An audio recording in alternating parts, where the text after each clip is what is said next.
KBS 1라디오 뉴스레터 K.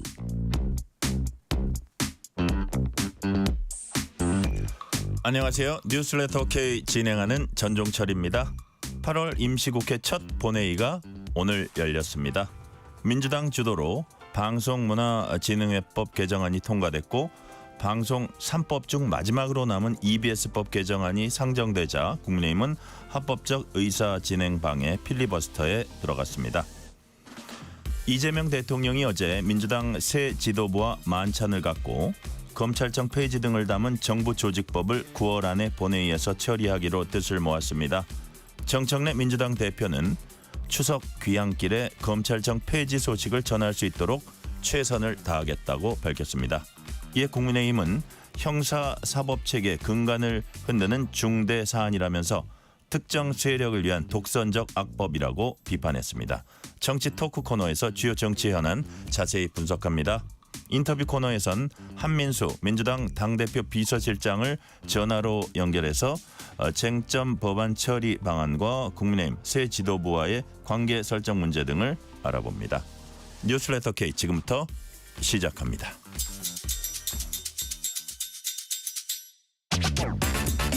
뉴스레터 K 정치 토크입니다. 윤주진 국민의힘 미디어특위위원 김수민 시사평론가 나오셨습니다. 어서 오세요. 네, 반갑습니다. 자, 국회 본회의가 오늘부터 시작됐습니다. 국민의힘 전당대회 열리는 내일 하루 빼고 토요일, 일요일, 월요일 쭉 잡혀 있습니다. 자, 민주당 주도로 오늘 방송문화진흥회법 개정안 본회의 통과했고요. 한국교육방송공사법 EBS법이죠. 개정안 국회가 상정하니까 국민의힘이 필리버스터 시작을 했습니다.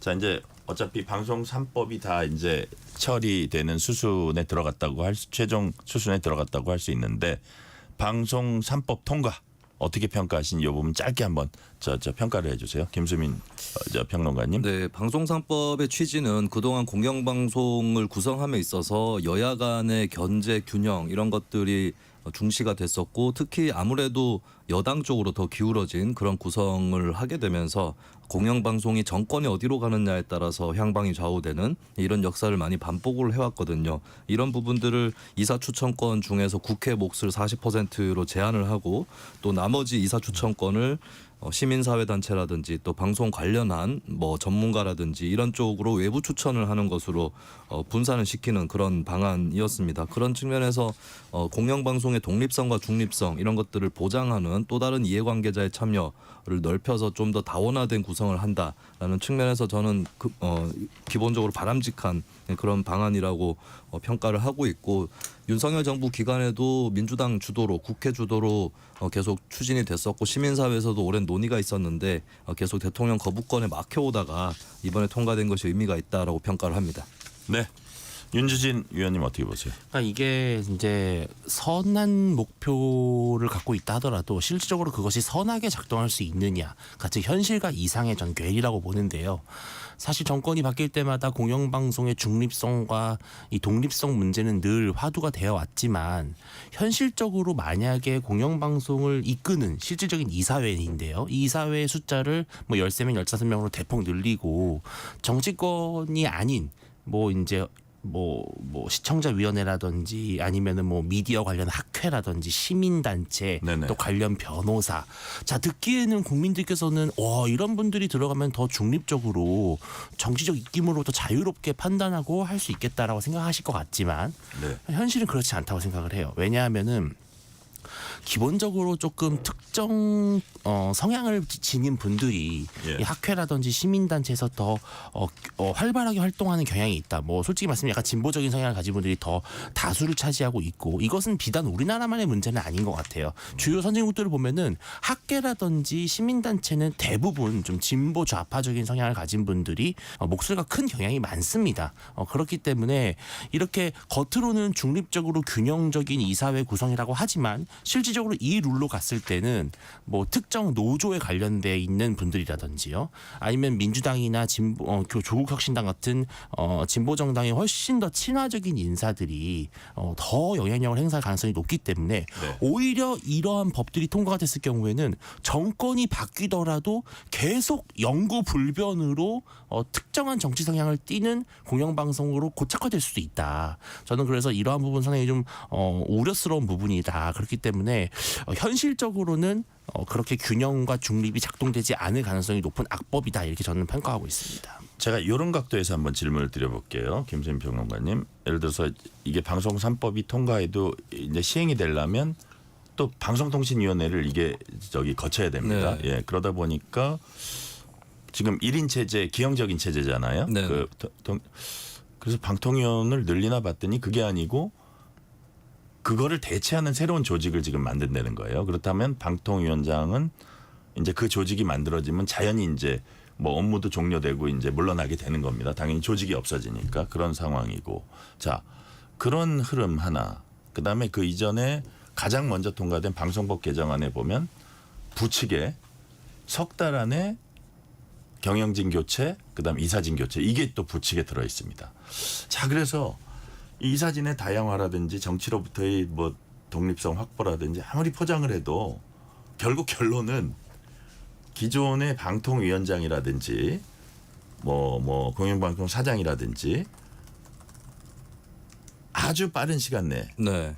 그 바꾸고 싶은 인사를 결국 바꾸는 결과를 초래하게 되고 그게 목적이 아니냐 이런 지적을 받을 수 있거든요. 네. 그런 부분은 어떻게 보세요? 예전에도 정권이 바뀔 때 원래 자리에 앉아 계시던 분을 바꾸는 뭐 어떤 수를 쓰든 간에 뭐 정당하든 부당하든 간에 방법적으로 그것을 떠나서 교체하는 일들은 매번 벌어졌었고 크게 사달이 난 적도 있었고 뭐 쟁송도 많았습니다만 네. 예, 근데 이제 법에 따라서 질서가 아예 새로 구성된다라고 했을 때는 이거를 다시 구성해야 되는 그 개연성이 생기는 거죠. 이를테면 아직 우리나라 그런 적은 없지만 의원 내각제로 개헌을 한다라고 치면 네. 그때 그 국회가 그대로 가도 되는 거냐. 거기에 맞춰서 새로 국회를 구성해야 된다라고도 헌법학계에서는 자주 지적을 했었습니다. 마찬가지로 이게 법이 바뀌는 것이기 때문에 거기에 따라서 구성된다라는 것 자체는 그러면 그 법이 사실 앞으로도 이게 적용이 되면 계속되는 것인데 이번에 지금 있는 이사들이라든지 이런 사람들을 몰아내려고 이 법을 일부러 만들었느냐. 그렇지 않고도 과거에 봤듯이 방법은 다 있는 건데 이번에 법은 계속해서 구조를 바꾸는 그런 법이기 때문에 구성이 달라지는 것은 당연한 일이다. 뭐 예를 들면은 그 주어진 시간이라든가 이런 것들이 촉박하다거나 뭐 그렇게 실무적으로 평가가 된다면 모르겠으나 근데 그들이 새로운 질서에 따라서 재구성되고 그 과정에서 물러난다라고 하는 것 자체는 문제가 없다고 생각합니다. 자, 윤주진 예. 위원께는 비슷한 질문을 이렇게 한번 드려볼게요. 그러니까 예. 예를 들어서 이제 뭐 김수민 평론가님 말씀을 해주셨는데 과거에는 그러니까 7대 4 여야 구조 이제 그 예. 추천목 예. 있을 때는 그 구성을 7대 4로 돼 있는 걸 적어도 5대 6으로 바꿔야 이제 그 다음에 그 정부 여당이 뭐라 그럴까 영향력을 행사할 수 있는 그런 역사가 반복돼 와서 어쨌든 정치적 독립성은 계속 화두긴 했는데 이거는 그때는 시간이 막 1년도 걸리고 1년 반도 걸리고 시간이 많이 걸렸습니다. 예. 왜냐하면 예. 거기 막 저항해서 막 거기 그 강단까지 쫓아가 가지고 뭐 막 하는 이런 일들도 있었고. 예. 자, 근데 이거는 입법을 통해서 네. 석 달, 넉 달 안에 마무리한다? 훨씬 더 어떻게 보면 효과적이고 예. 그 다수당으로서의 어떤 뭐 이점이라면 이점을 살려가지고 그냥 해치우는 거거든요. 그때와는 확연히 달라진 방법 아닙니까? 어떻게 보세요? 그러니까 다수당이 되고 정권을 잡으면 곧바로 모든 인사를 교체하고 임기가 있음에도 불구하고 임기를 보장하지 않고 새로운 인물을 꽂을 수 있다. 이거는 되게 기계적인 거잖아요. 어떻게 보면은. 근데 사실 정치는 늘 진통과 갈등을 통해서 어떻게 보면은 더 나은 대안을 찾아가는 겁니다.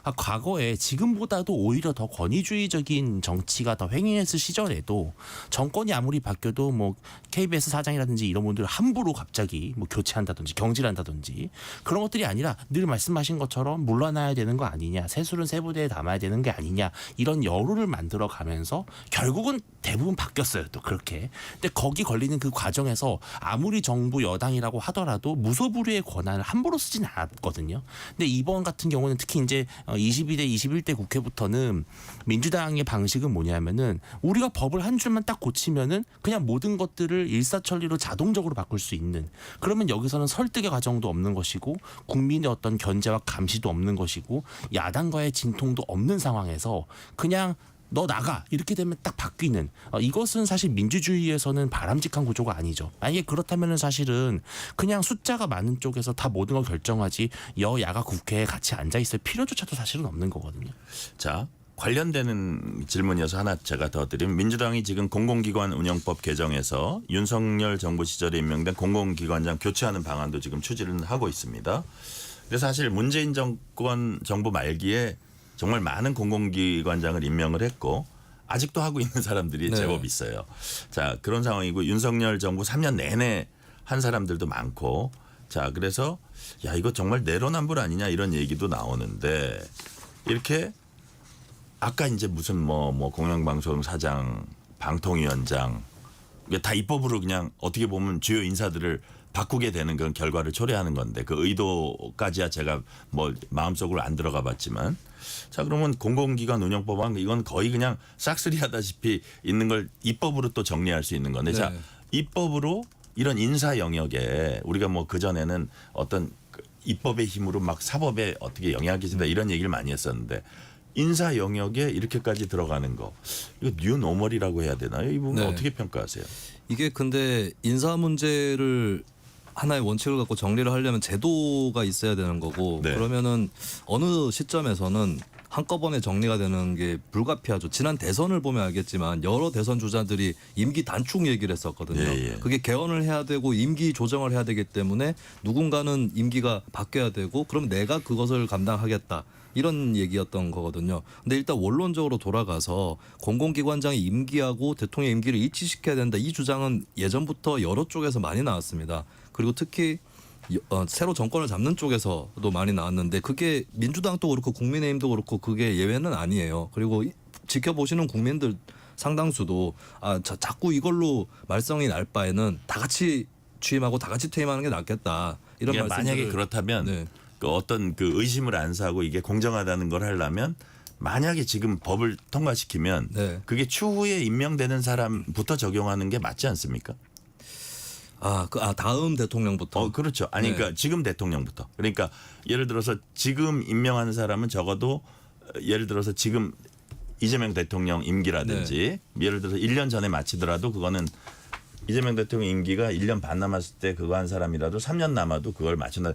그런 식의 어떤 게 아니고, 지금 예를 들어서 이거를 지금 약간 뭐 소급해야 된다 그러나요? 이런 식으로 적용을 하면 그냥 우리 쪽 아닌 사람들만 다 이게 정리하겠다 이런 네. 식으로 비춰질 수가 있잖아요. 근데 말씀하신 대로 하려면은 다음 대통령부터 해야 되는 거죠. 일단은 예. 다 놔둔 다음에 예, 다음 예. 대통령 취임할 때부터 일괄적으로 적용한다, 이렇게 해야 되는데, 저는 뭐 그렇게 할 수도 있다고 봅니다. 언젠가는 정리를 해야지 그게 임기 일치가 되는 것이고, 그런데 지금 당겨서 하는 건 이제 지금 바로 물갈이 하고 싶다라고 하는 그런 욕망이 드러난 건 맞죠. 근데 그 원칙 자체가 맞는 이상 그 시기를 그럼 반드시 다음 대통령 때로 맞춰야 되는가, 여기에는 의문이 있는 거고, 이 얘기가 하루 이틀 얘기가 나온 건 아니거든요. 그런 의미에서는 이게 국회 입법을 통해서 뭐 정권의 행정작용도 아니고 국회 입법을 통해서 추진을 하는 것 자체는 문제는 없다고 봅니다. 다만 아쉬운 거는 이런 건 사실 정권을 그러니까 야당 쪽에서 먼저 제기해가지고 여당하고 합의해가지고 하면 제일 좋은 그림인데,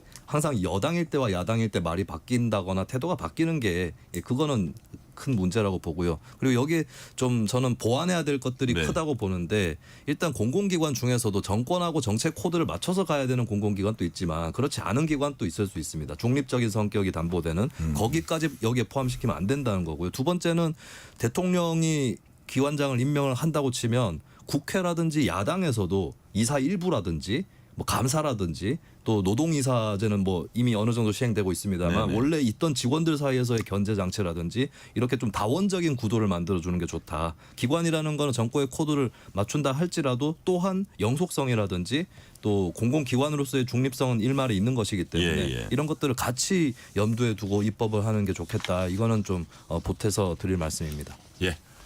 윤주진 예. 위원님도 이런 어떤 입법으로 인한 거의 인사만사가 된 그 인사에 깊숙이 들어가는 건 좀 신중할 필요가 있다 이렇게 보시는 거죠. 그러니까 입법이라고 하는 거를 만능의 도구로 사용하면 안 된다라는 것이고 사실 우리가 왜 이 법이 있고 시행령이라는 게 있잖아요. 왜 우리가 그렇게 만들었을까? 이 세상의 모든 일거수일투족을 다 법으로 결정하면요. 그렇게 되면은 사실 입법 만능주의가 때문에 정치가 실종되는 거고 토론이 실종되는 거거든요. 그러니까 법은 하나의 대원칙만 제시하는 거고 그때그때 맞게 시행령이나 규칙을 바꿔가면서 세태에 적용해 나가는 건데 아까 말씀하신 대로 공공기관장의 임기를 만약에 대통령과 임기를 맞춰야 된다? 그랬다면 이러한 주장을 하는 민주당이 과거에 문재인 전 대통령에서 윤석열 전 대통령으로 넘어갔을 때 알박기로 남아있던 공공기관장의 임기를 스스로 줄인다는 그런 목소리를 그때 당시에 냈었어야 되는 거죠. 근데 과거에 본인들에게 불리했을 때는 침묵하고 있다가 이제 정권을 잡아서 공공기관장을 나눠줘야 되니까 그렇기 때문에 임기를 바꾼다? 이거는 상당히 좀 국민들 보기에는 속보이는 약간 입법이 아닌가 이런 생각이 드는 거죠. 민주당은 이번 본회의에서 이번 국회에서 노란봉투법 2차 상법 개정안 처리할 예정입니다. 자, 윤주진 의원님, 민주당은 오랜 기간 대화했고 네. 이게 너무 우려가 과장됐다. 내용도 많이 완화된 부분도 있다. 근데 너무 이게 국민의힘이나 업계에서 이 우려를 과장해서 지금 막 뭐 어떻게 보면 선전한다 이렇게 얘기를 하고 있는데 어떤 지점이 특히 우려된다는 거예요? 일단은 노란봉투법에서 말하고 있는 노동조합의 손해배상 청구와 관련해서 예. 개개인에게 청구를 할 수 없게 되면은 결국 불법적이고 폭력적인 그런 과격한 시위라든지 집회가 만연할 수 있다. 이거는 사실 대부분의 외국계 기업이라든지 세계적인 전문가들도 한국의 노동시장이 상당히 문제가 있다라는 점을 지적하기 때문에 네. 노란봉투법이 자칫 노조의 잘못된 문화를 더 만연하게 만들 수 있다라는 것이고요. 또 집중투표제나 감사위원 분리선출 같은 것들은 실질적으로 전 세계적으로도 입법례를 찾아보기가 매우 힘든 경우이고 만약 이러한 것들을 도입한다면 그에 걸맞게 경영진들이 방어권, 그러니까 경영 방어권을 좀 실시할 수 있는 그런 여러 가지 장치, 뭐 포이즌 필이라든지 뭐 차등 의결권 이런 것들을 보장해 줘야 되는데 균형이 전혀 맞지 않은 상태에서 계속 어떻게 보면 기업의 사측을 압박하는 입법만 계속하고 있다라는 거예요. 그러면 이게 과연 기업들 입장에서는 우려가 너무 과장됐다? 제가 봤을 때는 전혀 그렇지 않고 오히려 지금 너무 정권이 무섭기 때문에 숨죽이고 있는 것이지 지금 속은 지금 불불 끓고 있는 거거든요. 지금 그 정도 목소리 내는 거는 최소한으로 내는 거다. 그렇습니다. 지금 경제단체들이 이 정도로 반대 목소리 내는 것도 사실 되게 엄청 피마르는 일인 거예요. 자, 김수민 네. 평론가님. 그러니까 저번 때도 저 노동 분과 국정기획위 분과장 맡았던 이용우 의원 나와서 얘기하는 거 보니까 충분히 이해를 다 시켰고 이해도 했다는 거예요. 근데 왜 나와서 저런지 모르겠다. 이 의원은 그렇게 말씀을 하시던데. 네. 자, 좀 완화시킨 부분이 있긴 있습니까? 네. 대화를 통해서. 아니 노란봉투법이 애초에 이게 예. 2년 전 정도에 민주당에서 국회에서 발의를 처음 했거든요. 예. 그때 이미 노동계에서 요구하는 부분들이 많이 변경이 됐습니다. 노동계에서 처음 요구했던 거는 노동자 개인한테 손해배상 청구 못하게 하는 거 이 정도까지도 갔는데 사실 그때 이미 뭘로 정리가 됐냐면 개개인한테 청구 당연히 할 수 있는데 책임이라든지 이런 것들을 따져가지고 한다. 이게 민법상으로도 적용되는 그 원리에 따라서 얘기를 했고요. 그리고 네. 최근에 사실 경제계 관계자들이 본심을 실토하기 시작했어요. 그동안에 수년 동안 노란봉투법을 반대하는 이유로 손해배상 문제를 얘기를 했거든요. 이 법이 네. 통과되면 그 불법 파업을 해도 손해배상 제대로 못 물려요라고 했는데 그건 사실도 아니었거니와 사실 그게 문제가 아니고 심지어 지금 재계단체에서 나온 얘기는 우리도 손배소를 너무 과하게 해왔다는 건 인정한다라는 말까지도 하고 있어요. 지금 내세우는 거는 뭐냐. 하청 노동자들이 원청 기업을 상대로 교섭을 요구할 수 있게 하는 그게 문제라고 말을 바꾸기 시작했거든요. 저는 이렇게 본심을 실토하게 만들기 위해서라도 법을 밀어붙일 필요가 있다. 왜냐하면 법안 내용을 모두 통과시키지 않는다고 해도 절충을 예. 할 수도 있는 것인데 절충을 하려면 솔직하게 우선순위를 제시를 해줘야 됩니다. 근데 손해배상 문제가 언뜻 사람들이 듣기에 불법 폭력 파업하고 이렇게 이미지적으로 연관이 되니까 주로 그걸 위주로 프로파간다를 해오다가 진짜 마음에 걸리는 건 딴 데 있었다라는 거를 제기해서 이제 와서 실토를 하고 있는 거거든요. 네. 그러면 이제 와서라도 원하청 그 교섭 관련해서 구체적으로 논의를 해보자라고 얘기를 하는 건 저는 할 수 있다고 봅니다만, 근데 이미 판례도 나와 있고 원청에서 하청 영향을 끼치는 부분에 대해서 원청의 사용자성을 인정하는 판례들이 꽤 나와 있거든요. 그 예. 판례들을 반영해서 지금 노란봉투법을 하겠다는 거고, 예를 들면 하청 노동자들이 너무 저임금 상태인데 하청 기업이 원청 기업에게 받는 대금 자체가 너무 작으면 그건 하청 사장이 책임질 수가 없는 거죠. 네. 그럼 당연히 원청 사장에게 요구할 수 있는 건데, 이런 것들을 하자는 취지에서의 법안인 것을 뭐 모든 방면에서 다 하청 노동자들이 원청을 상대로 괴롭힐 수 있고 이렇게 되는 게 아닌데, 만약에 법문에 쓰여진 문장이 좀 추상적이라면 그걸 구체화하는 작업 정도를 하는 게 맞는 거지, 그런 교섭의 취지라든지 이런 것들을 부정하는 게 과연 능사인가, 이건 좀 지적을 하고 싶습니다. 자, 윤진희 위원님 이거 예. 짧게. 예. 김영범 정책실장이 이거 우려 과장돼 있다 이런 얘기를 기자회견에서 하면서 예. 만약 문제 생기면 다시 법 개정하면 된다 뭐 이런 얘기를 했어요. 그래서 뭐 어떻게 보면 틀린 얘기는 아닌데, 다만 이거를 좀 약간 비판적인 시각에서 보면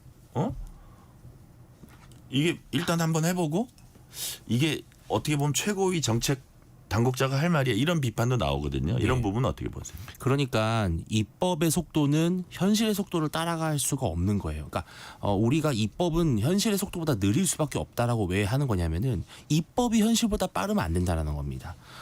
충분한 부작용과 시행착오, 그리고 아무리 완벽하게 설계된 정책도 실제 현장에서 어떻게 작동할지는 전혀 예측할 수 없기 때문에, 그래서 시간이 필요한 거고, 그래서 사실은 재계도 지금 뭘 주장하는 거냐면 아까 말씀하신 게 맞아요. 굳이 우선순위를 따지자면 원청 사업자의 지위를 인정하는 문제, 그다음에 손해배상 문제 중에 더 우려가 되는 거는 사실 원청 사업자 지위 문제가 맞거든요. 그러면 지금 재계는 오케이, 그러면 우리가 둘 다 반대할 수는 없으니 하나라도 들어줘 제발, 이런 거거든요. 지금 그런 톤인 거지 사실 이건 우린 괜찮았어 이건 아니에요. 이게 어차피 간다는 건 알고 있잖아요. 왜냐하면은 재계 입장에서는 계속 민주당 정권을 어떻게 보면은 안심시켜야 된다고 생각을 하는 거예요. 그렇기 때문에 그럼 그동안 우리가 손배소를 너무 과도하게 청구했던 것도 우리가 인정할게. 그리고 앞으로 이것도 우리가 규제를 받을게. 대신 정말 근간이 되는 것만 좀 지켜줘라는 것이고요. 그리고 네. 또 지금 재계는 1년간의 그럼 유예 기간을 다 달라는 거예요. 1년 정도만 좀 시간을 두고 천천히 가자는 건데, 지금 사실 민주당은 정말 노란봉투법이 필요해서 하는 건지, 아니면 이 정권 출범에 있어서 어느 정도 지분을 갖고 있는 민주노총 같은 그런 단체들의 정치적 채권을 지금 갚아야 되는 건지, 여기에서 지금 흔들리고 있다라는 거죠. 네. 자, 오늘 본회의에선 추미애 의원을 새 법사위원장으로 선출했습니다. 자, 김수민 평론가님이 보시기에 이춘석 위원장하고 비교해서 좀 차이점이 있을까요? 어떻게 전망하세요? 이춘석 위원장보다 존재감이 크다는 건 확실하죠. 물론 네. 이춘석 의원 같은 경우도 다선 의원이고 법제사법위원장까지 할 정도면 인지도 있는 의원이었겠지만, 예. 그래도 예전에 법무부 장관을 지냈고 여당 대표도 지냈던 인물이기 때문에 존재감은 상당히 클 것인데, 추미애 위원장이 그 존재감을 어떻게 활용하느냐는 두 갈래 길이 있는 것 같아요. 한 가지는 추미애 하면 전투적이다라는 이미지가 있잖아요. 근데 그 전투적 이미지를 그 이미지는 그대로 있기 때문에 굳이 휘두르지 않고 그냥 위험 있게 말수도 좀 줄이고 더 무겁게 가는 그런 방식도 있을 것이고, 반대로 예전에 그 법무부 장관 시절의 추미애의 귀환으로 가는 경우, 두 가지 경우가 있을 것 같아요. 거기에 따라서 법사위의 어떤 양상이라든지 풍경도 많이 달라지지 않을까 그렇게 보이고, 근데 사실 이거는 뭐 이미 다 된 거긴 하지만 그래도 국회의장까지 도전을 했고 법무부 장관을 하셨던 분이 법제사법위원장 하는 건 맞는가? 당대표도 했어요. 그렇죠. 예. 그래서 좀 이 질문은 계속 제기가 될 수밖에 없는 것 같아요. 네. 자, 국민의힘이 오늘 선출한 투표에 불참한 것 같더라고요. 어떤 예. 점을 우려하고 있습니까? 일단은 법사위원장 자리 자체를 계속 다수 여당이 계속 독식하고 있는 이런 상황 자체는 네. 국민의힘으로서는 받아들이기 어려운 것이고 과거에 실은 법사위원장이라는 자리는 어떻게 보면 법제사법 그러니까 우리나라 대한민국의 사법질서 전반을 아우르면서 동시에 다른 상임위원회에서 통과된 법안의 최종적인 체계 작구 심사를 하는 어떻게 보면 상원 같은 역할을 하는 곳이거든요. 예, 예. 그래서 법사위원장은 대대로는 상당히 좀 경륜이 있고 덕망이 두루 갖춘 그런 또 법조계의 어른들이 많이 맡아왔었어요. 네. 근데 어느 순간부터 법사위원장이 이게 정권의 아니면 혹은 다수당의 해결사 같은 자리가 돼버린 거예요. 그러니까 정청래 법사위원장이 그 안 좋은 선례를 남겼고 아까 말씀하신 대로 당대표의 국회의장까지 도전했던 어떻게 보면 이제는 더 큰 꿈을 향해서 가야 될 추미애 의원이 법사위원장의 자리에 왔다? 이거는 법사위원장 자리를 마치 마음대로 휘두르겠다라는 말처럼 보이는 거거든요. 그래서 이러한 표결에는 국민의힘은 전적으로 좀 지지할 수 없다라는 입장인 것 같습니다. 이재명 대통령과 민주당 새 지도부가 어제 만찬을 함께했습니다. 그동안 최근에 검찰개혁 속도 두고 당정 간에 이견 좀 있는 거 아니냐 이런 관측도 일부 나왔었는데 한 목소리를 냈다고 여당 대표가 전했습니다. 정청래 민주당 대표 얘기 들어보시겠습니다. 어제 대통령님의 결단으로 검찰개혁 관련해서 말씀이 있었는데요. 수사와 기소를 분리하는 검찰개혁에 대해서 9월 내에 정부조직법에 검찰청 폐지 그리고 공소청, 중수청 설립을 담은 정부조직법을 9월 내에 본회의에서 처리하자 이렇게 당과 대통령실이 입장을 같이 했다는 것을 어제 확인했고 그 부분을 보고 드립니다. 자, 이게 그동안 이제 김수민 평론가님 최근에 보면 예를 들어서 김민석 국무총리, 강훈식 대통령실 비서실장 이런 분들이 충분한 시간 가져야 한다. 조금 더 뭐 신중해야 된다. 이런 톤으로 얘기를 했거든요. 네. 그래서 이게 국무총리와 비서실장이 얘기를 하니까 이게 이재명 대통령의 뜻이구나 이렇게 해석을 많이 했었어요. 근데 만찬에서는 또 여당 대표가 그동안 주창한 것처럼 그쪽 방향으로 이제 의견을 모았다 이렇게 나왔거든요. 이런 흐름은 어떻게 분석을 하세요? 뭐 의문이 좀 제기될 수는 있을 것 같아요. 예, 예. 말이 좀 달라지는 듯한 느낌이 들기 때문에. 근데 가만히 생각해 보면 9월 추석에 법안을 발의를 그 전에 한다 해도 통과시킨다라고까지는 확정 지을 수는 없을 것으로 보이거든요. 그렇기 때문에 저는 이 정도의 변화일 수도 있다. 그러니까 일단 얼개를 추석까지 짜겠다라고 이재명 대통령이 얘기를 했는데 그 얼개가 법안의 구체적 내용을 떠나서 윤곽 정도를 얘기하는 것일 수도 있었지만 이번에는 법안 자체를 얼개라고 볼 수도 있는 거겠죠. 근데 법안을 만든다고 해서 그냥 법이 되는 건 아니기 때문에 그 다음에 반영해야 될 것이 있으면 또 그 이후에 반영할 수도 있는 거 아니냐. 뭐 그런 것인 것 같아요. 그리고 연내라든지 후속 작업을 10월, 12월에 한다. 네. 뭐 이런 얘기도 나오는 걸로 봐서는 저는 어느 정도의 이거를 결정할 수 있는 여지는 남겨놓는 건 같은데 일단 정부 여당은 힘을 모아가지고 박차를 가하는 것으로 하겠다.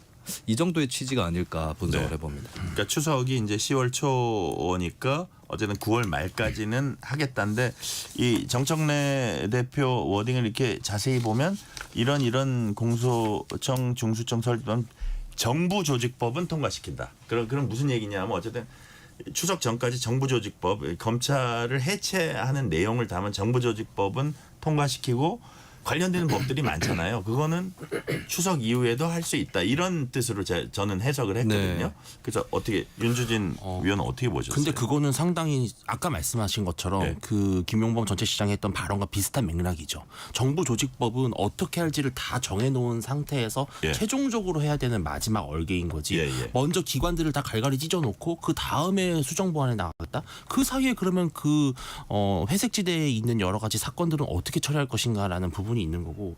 저는 지금 약간 이재명 대통령이 엉성하게 절충을 했다 그렇게 보시는 거예요? 그러니까 지금 이재명 대통령이 정청래 대표 체제에 완전히 전 정치적으로 끌려가고 있는 것 같아요.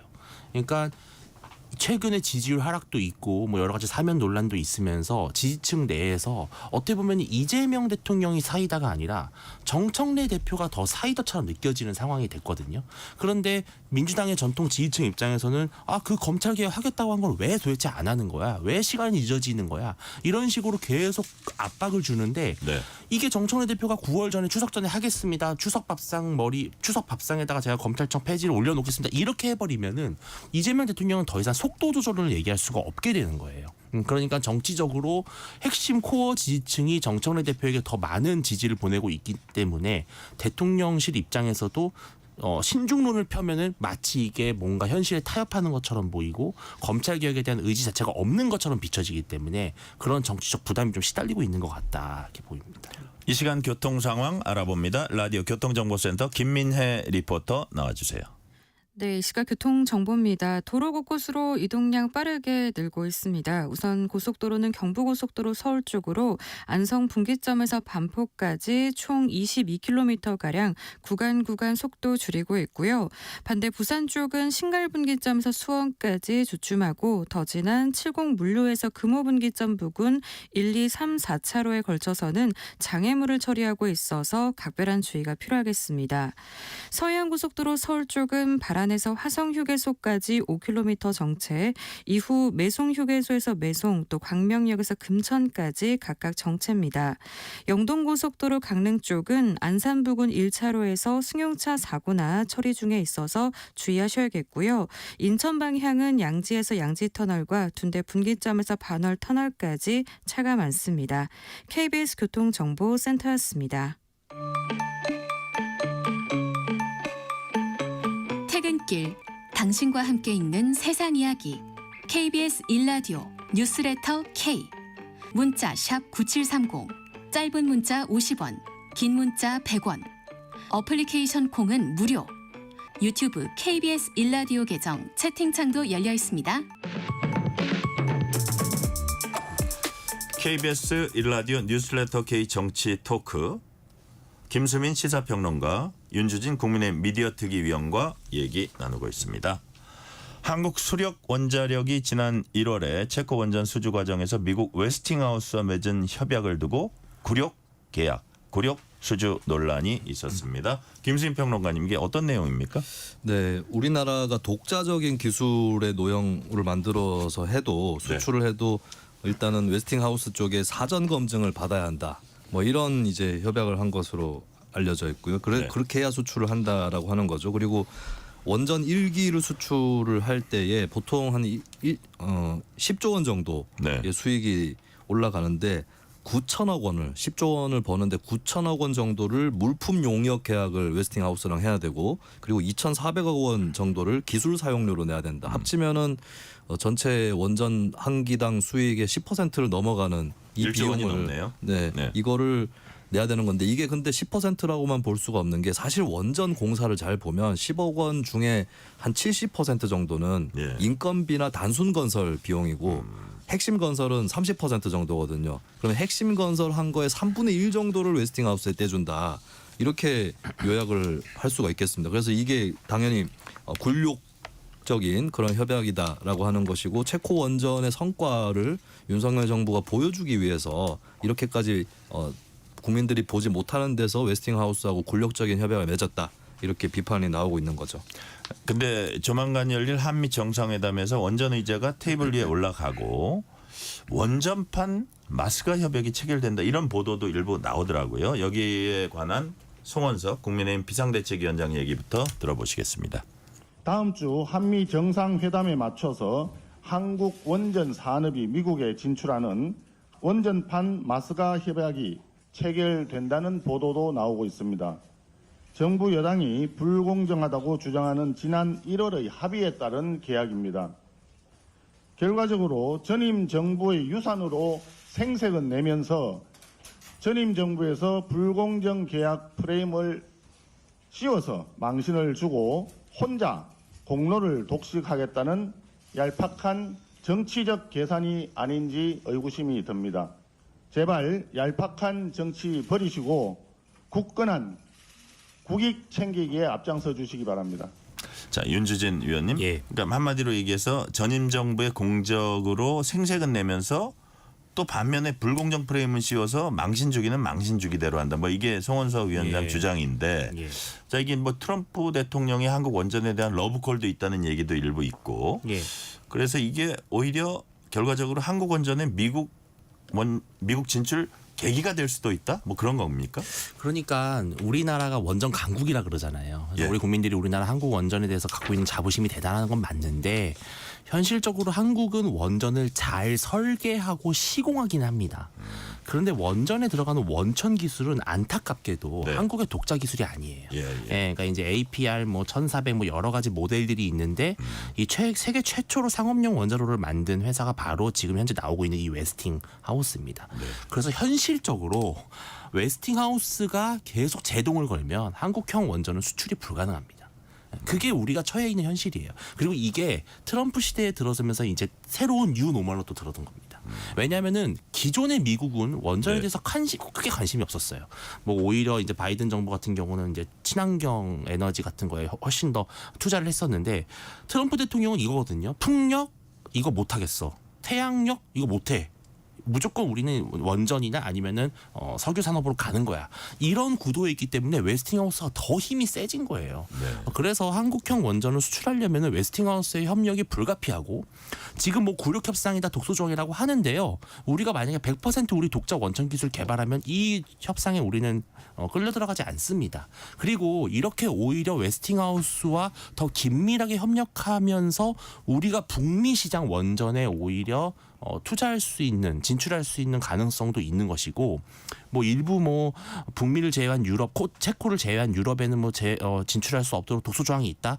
현실적으로 웨스팅하우스가 우리의 기술력에 대해서 허가를 해주지 않으면은 그 시장에도 진출하기 어려워요. 그래요? 예, 그렇기 때문에 국민들께서는 조금 속이 상하시겠지만 이거는 오히려 우리가 2,400억 정도의 로열티를 지불하는 건 심지어 큰 금액이 아니고 또 9,000억 정도의 기자재 구매는 어차피 해야 되는 거다? 어차피 조달해야 되는 것인데 우리 원천 기술이 웨스팅하우스의 것이기 때문에 오히려 그런 과정에서 우리의 원전의 어떤 시공 능력이 더 좋아질 수 있다. 그래서 전문가들은 오히려 이게 그렇게 굴욕적 협상이 아니라는 분석들을 많이 하더라고요. 좀 더 지켜보도록 하겠습니다. 이재명 대통령이 한일 정상회담 앞두고 요미우리 신문과 한일 정상회담이죠. 요미우리 신문과 인터뷰했습니다. 과거 위안부 합의와 강제징용 배상 문제 합의 이런 것은 국가 약속이므로 뒤집는 것 바람직하지 않다고 했습니다. 일본 정부와의 합의를 유지하자는 메시지. 김수인 평론가님 어떻게 평가하세요? 한일 관계를 잘 다져 나가야 된다라고 하는 건 중요한 것이고 이재명 대통령이 과거의 정치를 할 때보다 조금은 더 유화적으로 일본을 대해야 된다라고 생각은 합니다만 하지만 그냥 넘어갈 수는 없는 일이 있는 거거든요. 그러니까 사실 강제동원 문제 같은 경우는 국제적으로도 사실 식민 지배의 불법성을 원래 식민지 종주국이었던 나라가 인정을 하고 배상을 하고 이런 것이 국제적으로 확립이 안 돼 있기 때문에 사실 배상 문제로 계속 접근만 하면 당연히 한일 간의 외교 갈등은 물론이고 국제적으로도 좀 공감을 못 얻는 부분이 없지는 않습니다. 다만 그렇다고 할지라도 일본에게 도의적 지원을 요구하는 것은 계속 해야 된다라고 보거든요. 과거에 저는 한일 관계와 또 피해자들의 피해 이런 것들을 종합적으로 고려했을 때 가장 합리적인 방안이 문희상 전 국회의장이 제안했던 방안이라고 봅니다. 그 방안이 뭐 일본 기업이 피해자들에게 배상을 하진 않는다고 해도 일본 기업, 한국 정부 또 한국의 그 청구권 협정으로 수혜를 본 포스코 같은 기업들 또 일본 정부 이렇게 해서 뭐 2+2라고도 불렀고 뭐 국민선거까지 합쳐서 플러스 알파라고 했는데 그게 그나마 현실적으로도 가장 최선이고 외교 관계에서도 최선인 그런 방안은 있었다고 보는데 이거를 과격하게 윤석열 정부가 도의적 지원조차도 물리지 않는 그런 전면적인 그냥 털어주기로 끊어버린 거거든요. 다시 한국 정부는 일본 기업들을 향해서 그리고 일본 정부를 향해서 도의적인 책임은 다 해야 된다. 사실 예전에 중국 관련해서도 강제동원 관련 판결을 일본 사법부에서 내린 판결에도 도의적인 책임을 해야 된다라는 것이 들어가 있었거든요. 네. 그거는 계속 살려 나가야 되지 않을까 이렇게 생각을 합니다. 예. 윤주진 위원님, 예. 이재명 대통령의 기존 합의 유지 메시지 예. 어떻게 평가하세요? 제가 사실은 오늘 그 뉴스를 보고 2015년 12월이었죠. 그 당시 네네. 위안부 합의가 됐을 경우에 그 당시에 이재명 성남시장은 어떻게 말했는가를 찾아봤는데 예. 제가 차마 방송에서 담기 어려운 정도의 표현을 하셨어요. 아, 그래요? 제가 할 수가 없어요. 예, 네. 그러니까 쉽게 말하면 어떤 범죄를 당했는데 이 범죄를 당한 사람의 부모가 범죄자와 합의를 한 꼴이다. 이거는 무효다. 근데 그 표현을 말을 많이 순화해서 하신 거예요? 수위가 어마어마합니다. 그래서 예. 저는 10년 만에 이재명이란 사람의 이렇게 변했구나라는 건데 저는 결국 이게 실용 외교라고 봐요. 전 잘했다고 생각합니다. 왜냐하면 국가와 국가가 맺은 협약을 정권이 바뀌었다고 해서 뒤집고 무효로 한다. 그거는 사실 문재인 정부 때 한번 강제징용 판결 관련해서 대법원과 관련해 가지고 그렇게 했다가 소부장 뭐 수입 막히고 일본과 관계 파탄으로 가서 상당히 국제적으로 힘들었잖아요. 그러니까 그건 교훈이 있는 것 같아요. 그리고 저는 이게 단순히 이재명 대통령이 뭐 일본과 잘 지내고 싶어서 그런 거라기보다도 저는 미국이라고 하는 존재 때문이라고 봐요. 그러니까 미국은 한국과 일본의 사이가 안 좋아하는 걸 제일 싫어합니다. 왜냐하면 한국과 일본이 싸우면 중국만 이득이다 이렇게 보는 거거든요. 네. 그래서 한미일 공조가 너무 중요하다기 때문에 지금 일본에 이어서 미국을 가잖아요. 그러면 그 전에 일본의 요미우리 신문과 이 정도 인터뷰를 통해서 나는 반일 정치는 하지 않겠다라는 걸 확실히 선을 그어준 거거든요. 그래야 남아있는 방위비 협상이라든지 이런 것들을 다 쉽게 풀어갈 수 있는 거기 때문에 이재명 대통령이 현실적인 외교를 한 것이다 저는 이렇게 봅니다. 네. 내일 국민의힘 새 대표 선출하기 위한 전당대회가 열립니다. 어제와 오늘 이제 투표 진행되고 내일 결과 발표되는데 자, 이거 과연 4명 중에 뭐 과반을 얻는 사람이 있을지 결국 못 얻으면 이 결선으로 가게 되잖아요. 근데 첫날 투표율이 37.51% 이게 지난번 한동훈 대표가 될 때하고 비교해서 이게 한 7% 가까이 상당히 높은 수치인가 봐요. 이게 윤주진 위원님, 예. 저는 이거 보고 왜 이렇게 높지? 이게 사람들이 좀 염증을 느끼고 나 투표 안 해 이런 당원들이 많을 줄 알았는데 높은 이유가 뭐라고 보세요? 그러니까 이거는 각자 아전인수격으로 해석할 수 있는 거라 그래요? 제가 속단할 수는 없는데 예. 다만 저희 개인적인 의견은 윤 어게인을 외치는 혹은 부정선거론에 편승하는 그런 후보들에게 그대로 당을 순순히 넘겨줄 수는 없겠다. 그리고 국민의힘도 나름대로 건강하고 상식적인 정상적으로 견제 기능할 수 있는 그런 야당으로 계속 조금 뭐랄까 지켜줘야 되겠다. 보호 본능? 전 이런 게 당원과 지지층 사이에서 좀 작동을 하기 때문에 보호 본능 혹은 당으로서의 생존 본능? 예, 그래서 의외로 높은 사실 이런 겁니다. 투표가 어떻게 되는 거냐면요. 첫 번째 투표율이 전체 투표율의 기본 베이스예요. 예. 그러니까 내가 꼭 투표해야지라고 생각하는 분들은 보통 첫날 그냥 다 해버려요. 그리고 둘째 날은 거기서 내가 혹시 모르고 깜빡해서 한 분들이 일부 하지만 나머지는 이제 ARS 전화가 옵니다. 네. 이게 수동적으로 받는 거예요. 여론조사랑 비슷해요. 그럼 이건 상당히 응답률이 저조해요. 그러니까 이건 지금 뭐냐면은 숨은 표심이 튀어나왔다라고 저는 보는 거예요. 그래요. 예. 네. 그래서 그러면 그 우리가 지금 뭐 예를 들어서 반탄 후보들이 좀 우세할 거다 이런 것들을 속단할 수는 없을 수도 있겠다. 이게 좀 저도 다음 주가 되면은 또 이거 또 틀렸다고. 또 대국민 아니, 망신 제가- 당할 수도 있지만 제가 그 사이에 틀렸다고 잊어버릴 얘기 수도 안 있어요. 예. 예측하신 거 예, 잊어버릴 수도 일주일이 있어요. 길어요. 일종의 희망 회로라고 생각해 주셔도 될 것 같아요. 좀 희망 섞인 기대다. 예, 조금 그렇게 정정하겠습니다. 자, 37.51%를 이렇게 분석하셨는데 네. 김수임 평론가님 누가 대표가 되건 뭐 찬탄이건 반탄이건 누가 대표가 되건 이제 극심한 당내 분열을 좀 아우러서 통합하고 그걸 기반으로 더 중요한 건 거의 재건축에 준하는 혁신을 해나가야 되는 게 네. 이제 과제인데 가능할 거라고 보세요? 통합이라는 거에 네. 비빔밥도 이렇게 섞일 만한 재료들끼리 섞이는 거잖아요. 예. 딱 섞여가지고 조화가 되는. 근데 지금 국민의힘 상태는 물과 기름에 가까운 그런 상태이기 때문에 네. 통합은 쉽지 않을 거라고 봅니다.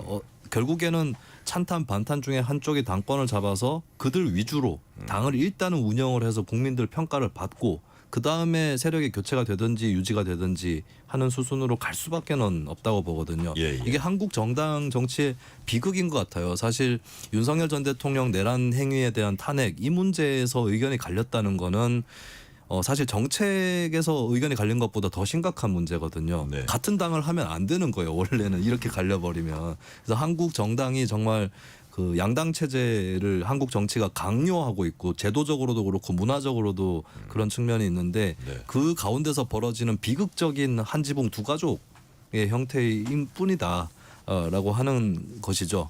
그런데 어쨌든 국민의힘이 양쪽이 대충 그 지분을 안 빼가지고 집단 지도 체제로 가는 이런 길은 택하지는 않았기 때문에 결국에는 둘 중 누가 되든 당의 반쪽짜리 운영은 불가피한 것이고 그러면 이제 지는 쪽은 어떻게 처신할 것이며 또 이기는 쪽이 끌고 간 정당은 좋은 평가 혹은 나쁜 평가를 어떻게 받을 거냐 이 이제 질문이 나와 있는 거고 당장 관건은 내년 지방선거입니다. 대표 임기는 2년이지만 내년 지방선거 참패를 하게 되면 그러면은 또 당에서 지도부 교체라든지 이런 또 크게 난리가 나지 않을까 싶습니다. 네. 김건희 여사가 오늘도 특검에 출석을 해서 이제 조사를 받고 있습니다. 앞서서 심평 변호사 윤 전 대통령 지인이죠. 김 여사를 이제 면회하고 그 대화 내용 공개했습니다. 오늘 보니까 뭐 김 여사 측에서 김 여사 발언 아닌 게 많다. 심 변호사가 정치적 견해와 상상을 더 씌워 왜곡해 전달했다 이렇게 반박했습니다. 그 진실 게임은 일단은 조금 제껴두고 어저께 좀 알려진 그 심 변호사가 전했던 그 워딩 몇 가지 한번 우리가 짚어보면 내가 죽어버려야 남편이 살 길이 열리지 않을까요? 윤준희 의원님. 예. 이건 무슨 뜻이며 이런 얘기는 왜 했을까요? 그러니까 저는 국민들이 이런 얘기를 들으면은 야 그래도 김건희 여사가 뭔가 국민들에게 되게 미안하고 송구스러워하는 거다라고 생각하는 건지 예. 아니면 이런 얘기를 하면은 국민들이 그래도 나를 조금 동정심? 덜 미워하지 않을까. 동정심까지는 바라기는 어려울 것 같고요. 좀 덜 미워하지 않을까 이런 걸 노리고 한 것이 아닌가. 저는 후자의 가능성이 좀 높다고 보거든요. 더 국민들에게는 화가 나게 만드는 발언이다. 그리고 사실은 뭐 죽고 살고 이런 건 좀 너무 입에 올리기가 좀 어려운 얘기잖아요. 그래서 매우 부적절한 발언이고요. 다만 이제 제가 정말 놀랐던 거는 한동훈 전 대표에 대해서 배신자였고 뭐 배신을 하지 않았으면 영광이 있었을 것이다. 이 발언이 사실은 되게 충격적인 발언인데 그거는 내가 이게 그 아니라 하려고 그랬는데 예. 만약에 말해 주신 김에 근데 그게 아니라는 거예요. 본인이 한 말은. 예, 그래서 예. 심평 변호사에게서 법적 조치를 하겠다라는 건데 예, 예. 그럼 이거는 만약에 이 발언을 하지 않았다면 그나마 좀 다행이다. 근데 만약에 실제로 이런 말을 했다면은 그거는 정말로 엄청나게 잘못된 인식을 지금 현재 유지하고 있는 것이고요. 또 서희건설이 정권과 짜고 죽이려 한다. 그 전에 왜 받았는가에 대해서 먼저 설명을 해야 되는 것이죠. 예, 어떤 의도든 좋은 의도라도 수천만 원 고가의 목걸이나 금품을 기업인에게 받는다는 것 자체가 문제인 거잖아요.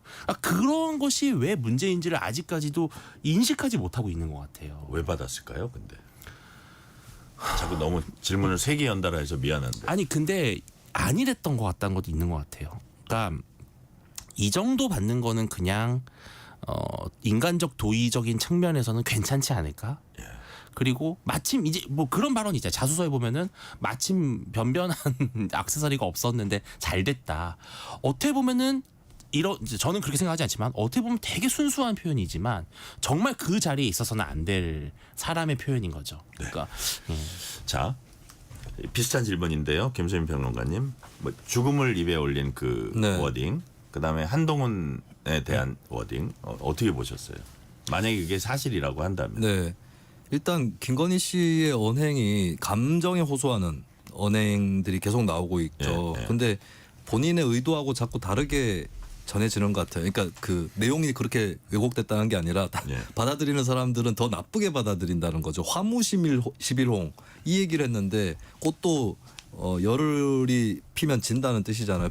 붉은 건 열흘밖에 안 된다. 근데 그건 변호인들이 얘기한 건데. 그렇죠. 예. 근데 그 변호인들이 그 말을 잘 이해 못한 거 아니에요? 변호인들도 같은 코드로 가고 있는 거죠. 아, 근데 그래요? 화무시비롱 하는 순간 권불심년을 생각하거든요, 사람들은. 그 앞에 당연히 네. 그렇게 생각하죠. 예, 그래서 이것도 역효과가 났고 우리가 다시 만날 수 있을까라는 라고 얘기했던 것도 아니 죄를 알고 있나? 뭐 이런 생각이 들게 만드는 거거든요. 근데 심평 변호사 말에 따르면 앉자마자 제가 죽어야 그 남편이 살 길이 열릴까요라고 얘기한 네. 거는 정말 그렇게 생각하면 그런 말을 뱉기가 어렵습니다. 아 그래요? 네, 정말 그렇게 생각한다면 너무 고민이 되고 그 울분이 차거나 우울해서 예. 앉자마자 그렇게 얘기하기는 어려운 거거든요. 그거는 뭔가 또 메시지라고 봐야 되는 거고, 근데 달리 해석을 하면 그렇다고 김건희 씨가 뭐 본인이 다 껴안고 갈 수도 없는 것이고, 그러면 결국에 이 말인즉슨 거꾸로 얘기해서 윤석열 전 대통령이 살 길은 없다라고 하는 이것만 오히려 명확하게 보여주는 게 아닌가 싶어요. 오히려 역설적으로. 네. 자 시간은 뭐 1분도 안 남았는데 짤막하게 하나 여쭤볼게요. 조국혁신당 조국 전 대표 복당시키고 혁신정책연구원장으로 지명하는 안건 의결했습니다. 뭐 엄청 바쁘게 다니고 뭐 언론 인터뷰도 하고 뭐 문 전 대통령 예방 봉화마을 뭐 많이 갑니다. 민주당 내에서 이런 어떤 행보를 좀 불편해하는 시각도 있나요? 불편해하게 될 거고 앞으로 더 불편하게 될 거라고 그래요? 봐요. 왜냐하면 결국에 지금 감옥에서 나와서 정치를 한다는 거는 범죄 사실에 대해서 재논의되는 계기가 되는 것인데 네. 조국 전 대표 측에서는 무죄고 별 문제 아니었다는 식으로 해왔지만 국민들도 일부는 잘 모르고 계시지만 뭐 문서를 직접적으로 위조한다든지 직권남용이라든지 이런 것들이 다시 얘기가 될 것이고 민주당 입장에서도 동맹을 하면 할수록 좀 외연 확장 효과가 사라지는 이런 네. 문제가 있을 거기 때문에 민주당에게도 좀 골칫거리가 아닐까 그렇게 전망을 합니다. 윤주진 의원님. 예. 딱 10초 남았어요. 한마디로 하면. 예, 지지율이 더 하락할 것 같습니다. 아 그래요? 예, 왜냐하면은 반성의 기미도 없을 뿐더러 도대체 이런 사람을 왜 사면했는가라는 국민적 의구심만 더 커지지 않을까 싶습니다. 네, 오늘 말씀 여기까지 듣겠습니다. 김수민 시사평론가, 윤주진 국민의힘 미디어특위 위원이었습니다. 말씀 감사합니다. 네, 고맙습니다. 감사합니다. 뉴스레터 K 1부 마치고 2부가 이어집니다.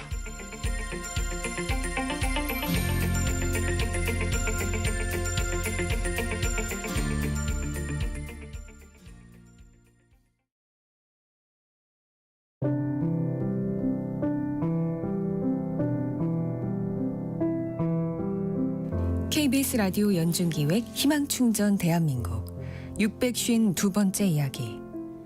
안녕하세요. 아나운서 유지원입니다. 설아는 오늘도 혼자 밥을 먹습니다. 모야모야병으로 인한 뇌경색으로 쓰러져 2주 만에 세상을 떠난 엄마. 너무도 빨랐던 이별. 하지만 아빠는 눈물도 닦을 새 없이 희귀암이 재발한 동생과 함께 서울 병원으로 향했는데요. 3주에 한 번씩 동생이 입원하는 동안 그렇게 설아는 혼자 집을 지킵니다. 스스로 밥을 챙기고 방을 정리하고 동생의 빈자리를 말없이 바라보는 나날들. 설아 역시 엄마가 앓았던 모야모야병의 유전성 검사가 꼭 필요하지만 형편이 어려워 시작조차 하지 못하고 있는데요. 보살핌의 손길 대신 가족의 아픔을 껴안은 채 외롭게 살아가고 있는 설아. 설아 가족이 건강한 일상과 행복을 찾을 수 있도록 여러분의 아낌없는 사랑과 지원을 보내주세요.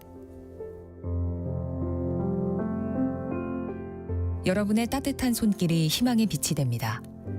ARS 060-700-1580 060-700-1580 한 통화 3,000원으로 희망을 선물해 주세요. KBS 라디오 연중기획 희망충전 대한민국은 초록우산 어린이재단, 인탑스 주식회사, 그리고 청취자 여러분과 함께합니다. ARS 060-700-1580 한 통화 3,000원입니다.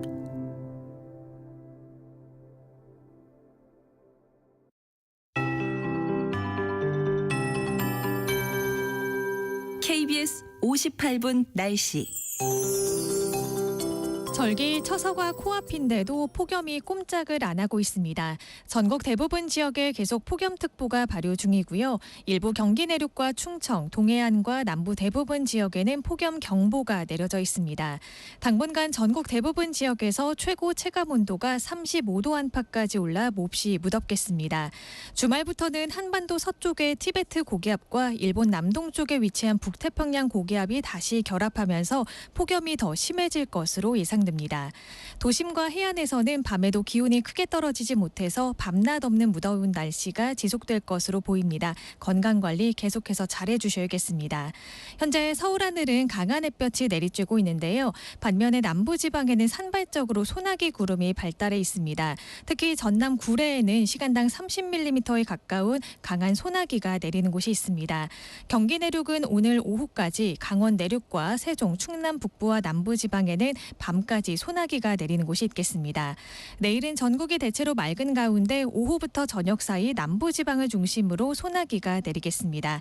내일 아침 기온은 서울과 대구 25도, 강릉 27도로 열대야가 예상되고요. 낮 기온은 서울 33도, 대구 36도까지 오르겠습니다. 현재 서울의 기온은 31.9도입니다. 조하늘입니다.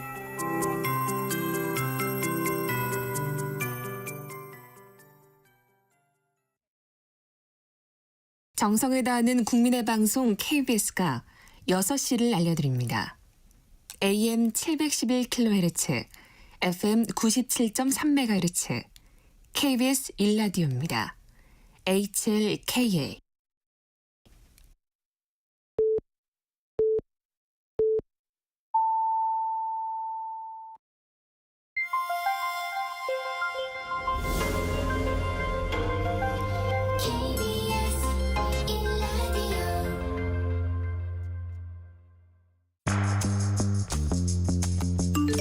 여러분은 지금 퇴근길 시사편지 한 장, KBS 1라디오 뉴스레터 K를 듣고 계십니다.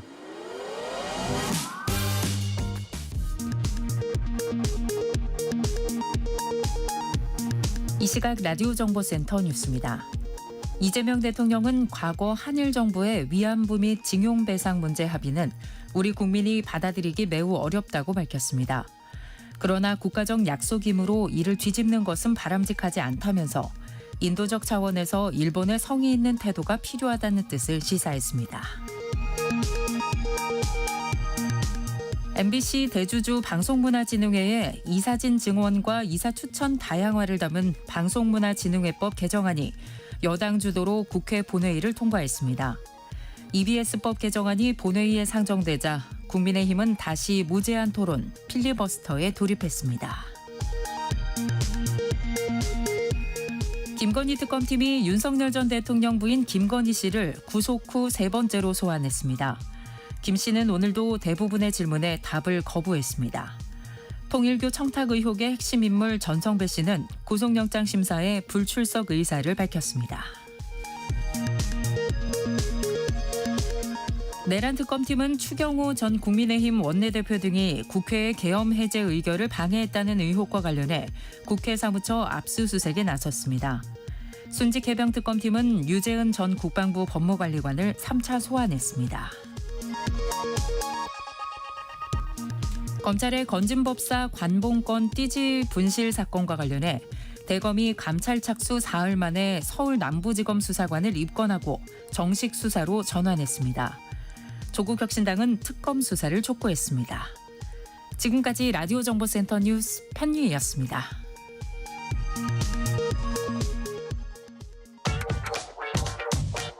뉴스의 진수를 보여주는 인터뷰.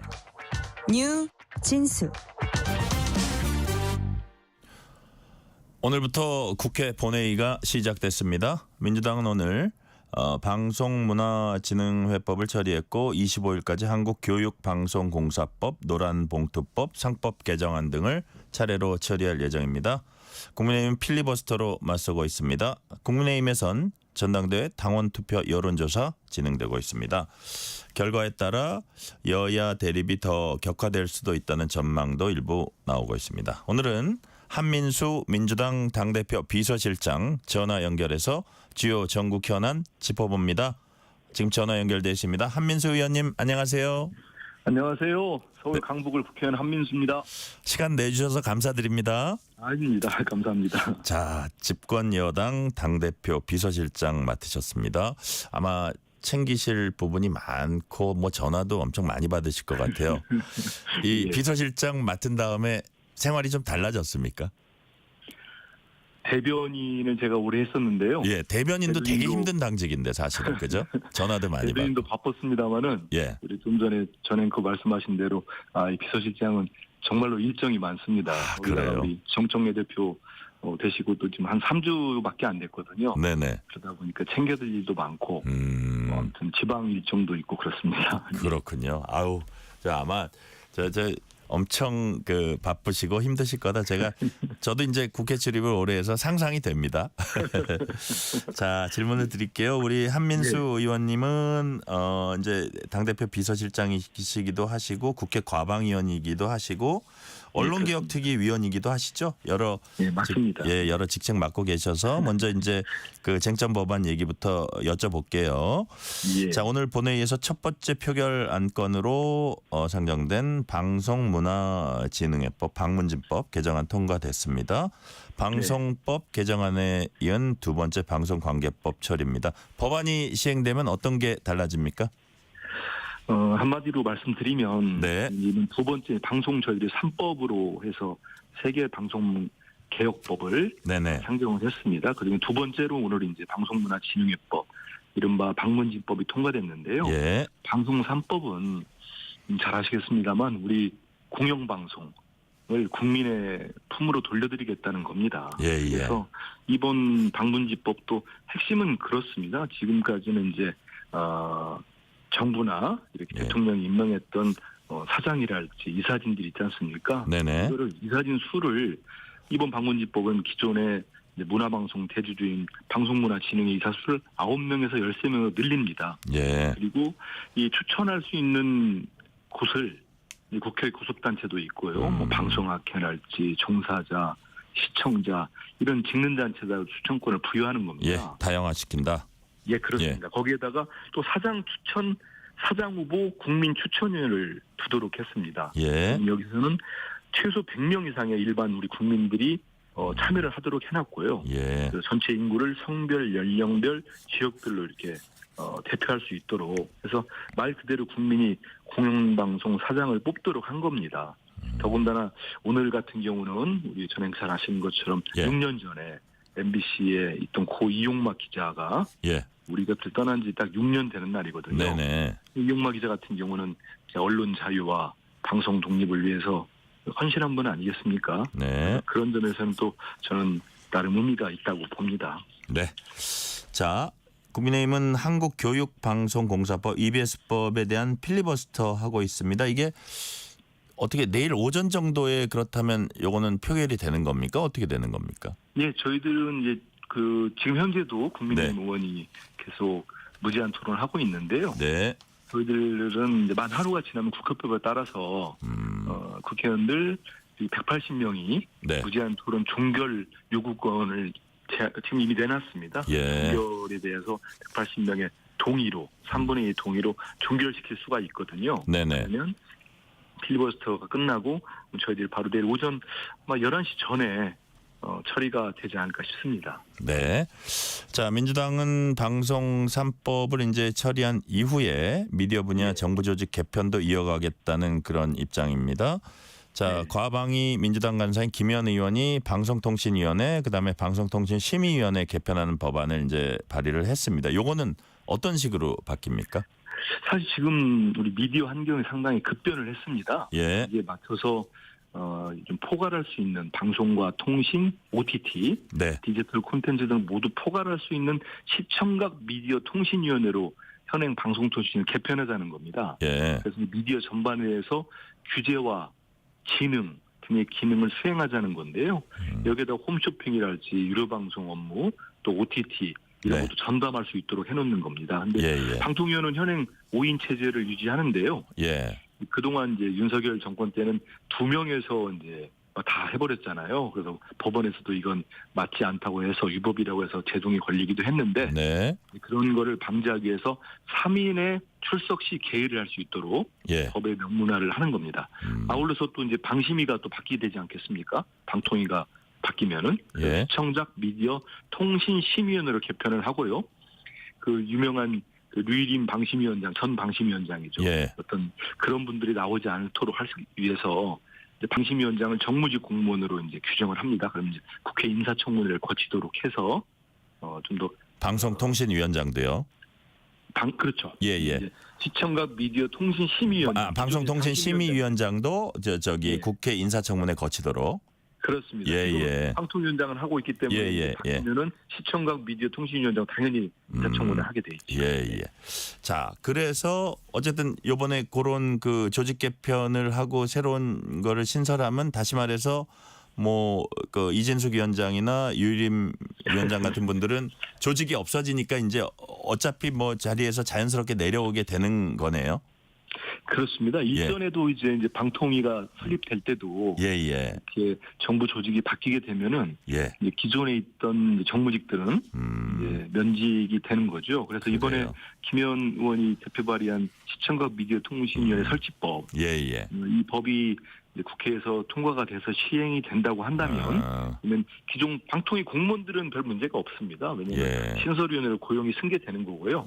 정무직들만 정무직만 퇴직하는 내용이 돼 있기 때문에 근데 뭐 정무직의 경우는 자동으로 사퇴하게 될 것으로 보고 있습니다. 그래요. 임기가 자동 종료되는 거죠. 자, 이게 이제 그 무슨 말씀인지 제가 잘 이해했고요. 근데 이제 야당 사이드에서는 좀 이렇게 비판도 나오고 있습니다. 무슨 얘기냐면 예를 들어서 그 어쨌든 그 조직을 신설하다 보니까 기존에 있던 이진숙 위원장 같은 경우는 이제 물러나고 새로운 분이 이제 새로운 조직의 수장이 될 거고. 자, 그리고 예를 들어서 앞서서 이제 방송법 개정안이 있었잖아요. 거기는 보면 부칙에 그 공영방송 경영진이라든지 이사진이라든지 뭐 석 달 안에 이렇게 그만두는 그런 그 부칙도 이제 있습니다. 그래서 이거를 비판하는 분들은 결국은 빠른 시일 내에 교체하기 위한 거 아니냐. 그렇다면 이거 방송 장악 아니냐. 이렇게 비판하시는 분도 있어요. 그런 지적은 어떻게 보세요, 의원님? 방송 장악이라고 보는 분들은 물론 뭐 지금의 국힘당이랄지 일부가 있는 것 같은데 그분들 시각으로 보는 겁니다. 아니 제가 아까 말씀드린 방문지법 내용들도 이사수도 확대하고 사장 아예 추천을 대통령이나 집권당이 하지 않겠다는 겁니다. 집권 세력이 안 하고 국민들로부터 추천위원회를 만들어서 공정하게 추천을 하겠다는 겁니다. 그러면은 말 그대로 공영방송을 국민의 품으로 돌려드리는 거예요. 저는 지금 국민의힘 스탠스나 주장을 도무지 이해할 수가 없습니다. 아니 그냥 맞는 야당을 할 생각입니까? 무슨 친민주당 성향의 단체가 있다. 근데 아니 열심히 정치 잘 해가지고요. 국민들에게 지지받으면 본인들도 나중에 집권할 시기가 오지 않겠습니까? 저는 우리 집권 세력 이재명 정부가 국민 주권 정부가 이렇게 방송을 국민의 품으로 돌려드리겠다 권한을 내려놓으면은 정상적인 야당이라면 박수를 쳐야 됩니다. 그리고 좀 전에 말씀하신 이제 이진숙 위원장 같은 경우는 아시는 것처럼 감사원에서 공무원의 정치적 중립을 위반했다고 징계 조치를 받았습니다. 그렇지 않았습니까? 그리고 여러 가지 무슨 뭐 법인카드 유용 혐의로 경찰 조사도 받고 있고요. 만약에 이분도 상식이 있는 분이라면은 대통령 앞에 가가지고 임기 맞춰달라고 땡깡 부리기 아니고 본인이 물러나는 게 맞습니다. 그리고 제가 아까 말씀드린 이런 시청각 미디어 통신위원회 법이랄 설치법 같은 경우는 무슨 이진숙 위원장 하나 보고 우리 정부가 그리고 국회가 민주당이 법을 만들겠습니까? 지금 급변하는 미디어 환경을 제대로 대응하기 위한 정부 조직을 만든다 이렇게 좀 봐주셨으면 좋겠습니다. 자, 주제를 바꿔볼게요, 의원님. 국민의힘 전당대회가 있는 22일 제외하고 25일까지 쭉 본회의 이제 진행이 됩니다. 민주당이 처리하겠다고 예고한 법안들 가운데 이제 노란봉투법에 관심이 많이 모이고 있는데, 자 노란봉투법 관련해서는 예를 들어서 뭐 야당이라든지 아니면 또 업계라든지 뭐 외국 뭐 미국이나 유럽 상공회의소 이런 데서도 우려를 나타내는데 또 최근에 민주당 의원 출연하셔서 이렇게 노동 관련 특화된 분과장 국정기획을 맡았던 의원 말씀 들어보면 충분히 설명했고 충분히 완화할 부분 완화했고 그걸 다 이해하고 가서 왜 저런지 모르겠다 이러거든요. 누구 말이 맞습니까? 저도 이제 원내 지도부 계신 분들부터 얘기를 들어보면은 지금 말씀하시는 것처럼 아니 충분히 협의도 하고 다 했는데 똑같은 논리로 그냥 이거 뭐 안 된다 이렇게 그냥 경제계에서 똑같이 예. 반대를 한다고 합니다. 그래서 예. 선뜻 잘 이해가 안 되고 아시는 것처럼 이제 노론봉투법으로 통칭 불리는 이 노조법이 네. 하루 이틀 된 법이 아닙니다. 그리고 그 원청의 책임을 강화하고 그다음에 과도한 손해배상을 제한하고 네. 일단 불법에 대해서는 책임을 묻겠다. 이 법이 어떻게 그 누구에게 특정 쪽에서 반대할 만한 법이겠습니까? 저는 네.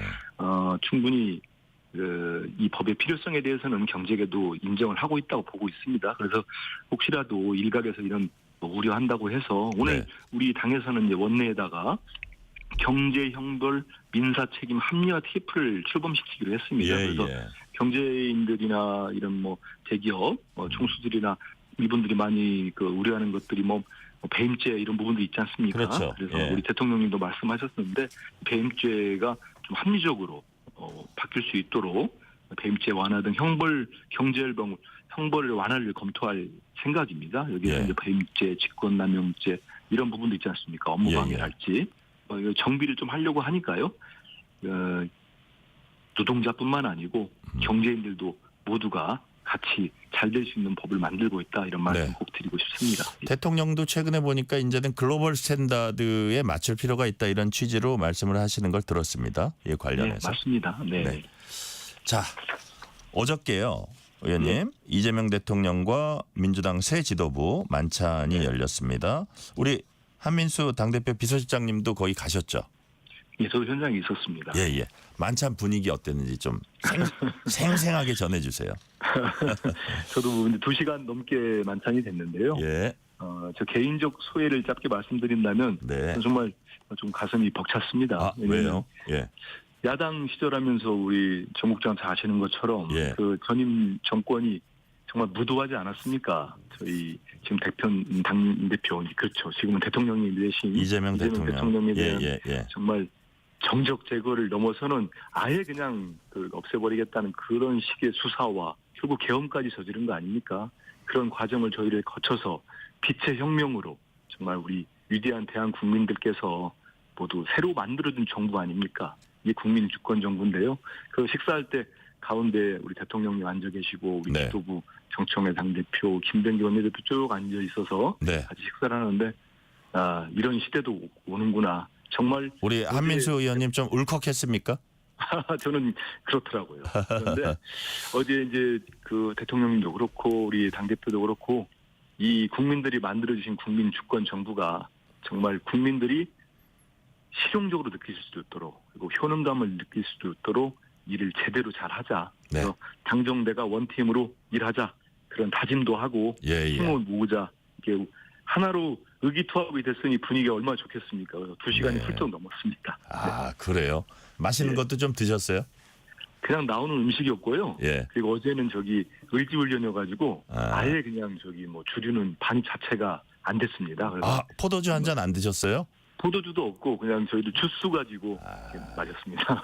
그럼 이게 약주 좋아하시는 의원님들은 또 집에 와서 저 사모님들하고 한 잔 하셨겠네요.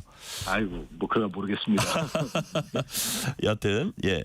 그래서 이제 최근에 이제 약간 분위기가 어저께 좀 정리가 됐다 이런 얘기가 있는데 무슨 얘기냐면 그 오늘 의총에서 그 정청래 대표가 검찰 개혁 관련 대통령의 결단이다 이러면서 이제 말씀을 전했습니다. 그동안에 최근에 속도 조절론 이런 거를 조금 대통령이 원하는 거 아닌가? 왜 그러냐면 김민석 총리라든지 강훈식 비서실장이라든지 이런 분들이 조금 약간 신중 모드의 취지의 발언을 해서 이게 과연 그 추석 전 검찰개혁 완료라는 정청래 당대표의 기조와 이게 약간 좀 차이가 있는 거 아니야 했는데 그게 정리됐다고 보시는 겁니까? 어저께? 이제 그런 시각들은 제가 내부 사정은 많이 알지 않겠습니까? 예. 그런 시각이나 언론의 보도가 있었다는 건 압니다. 근데 실상은 전혀 그렇지 않았습니다. 그래요? 예. 검찰의 기소 수사에 대한 분리 원칙에 대한 입장 그리고 대통령님도 그렇고 총리나 우리 당대표나 모두 이거는 빠르게 돼야 된다는 거에 대해서는 대원칙을 갖고 계셨고요. 당연히 추석 전에 일단은 기소권과 수사권을 분리하는 정부조직법을 예. 의결한다, 개정안 처리한다. 여기에 대해서는 뭐 전혀 이견이 있을 수가 없습니다. 그래서 어저께 이게 합쳐진 게 아니고 그동안 이견이 없었는데 좀 언론들이 조금 앞서갔다 그렇게 보시는 건가요?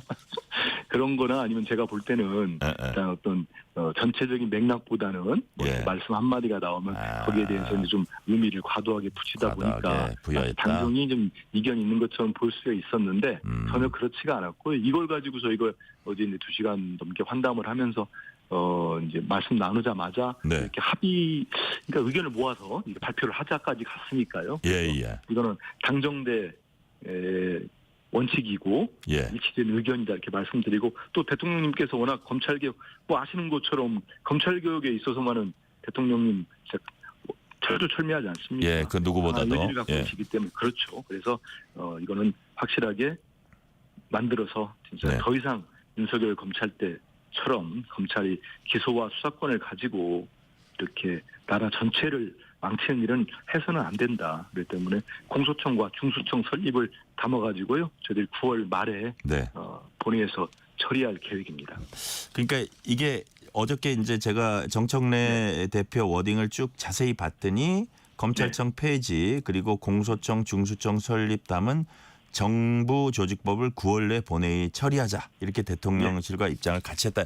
요 워딩이거든요. 그러니까 네, 맞습니다. 이게 그 9월 내 처리한다는 거는 10월 바로 며칠 뒤부터 이제 추석 연휴가 시작되잖아요. 그러니까 그 얘기 같고 요 얘기는 정부 조직법 일단 처리하고 약간 관련되는 거는 추석 연휴 이후에 할 수도 있지만 가장 중요한 거는 그 근간을 이루는 정부조직법은 어쨌든 9월 안에 처리한다 이런 뜻으로 이해를 하면 되겠습니까?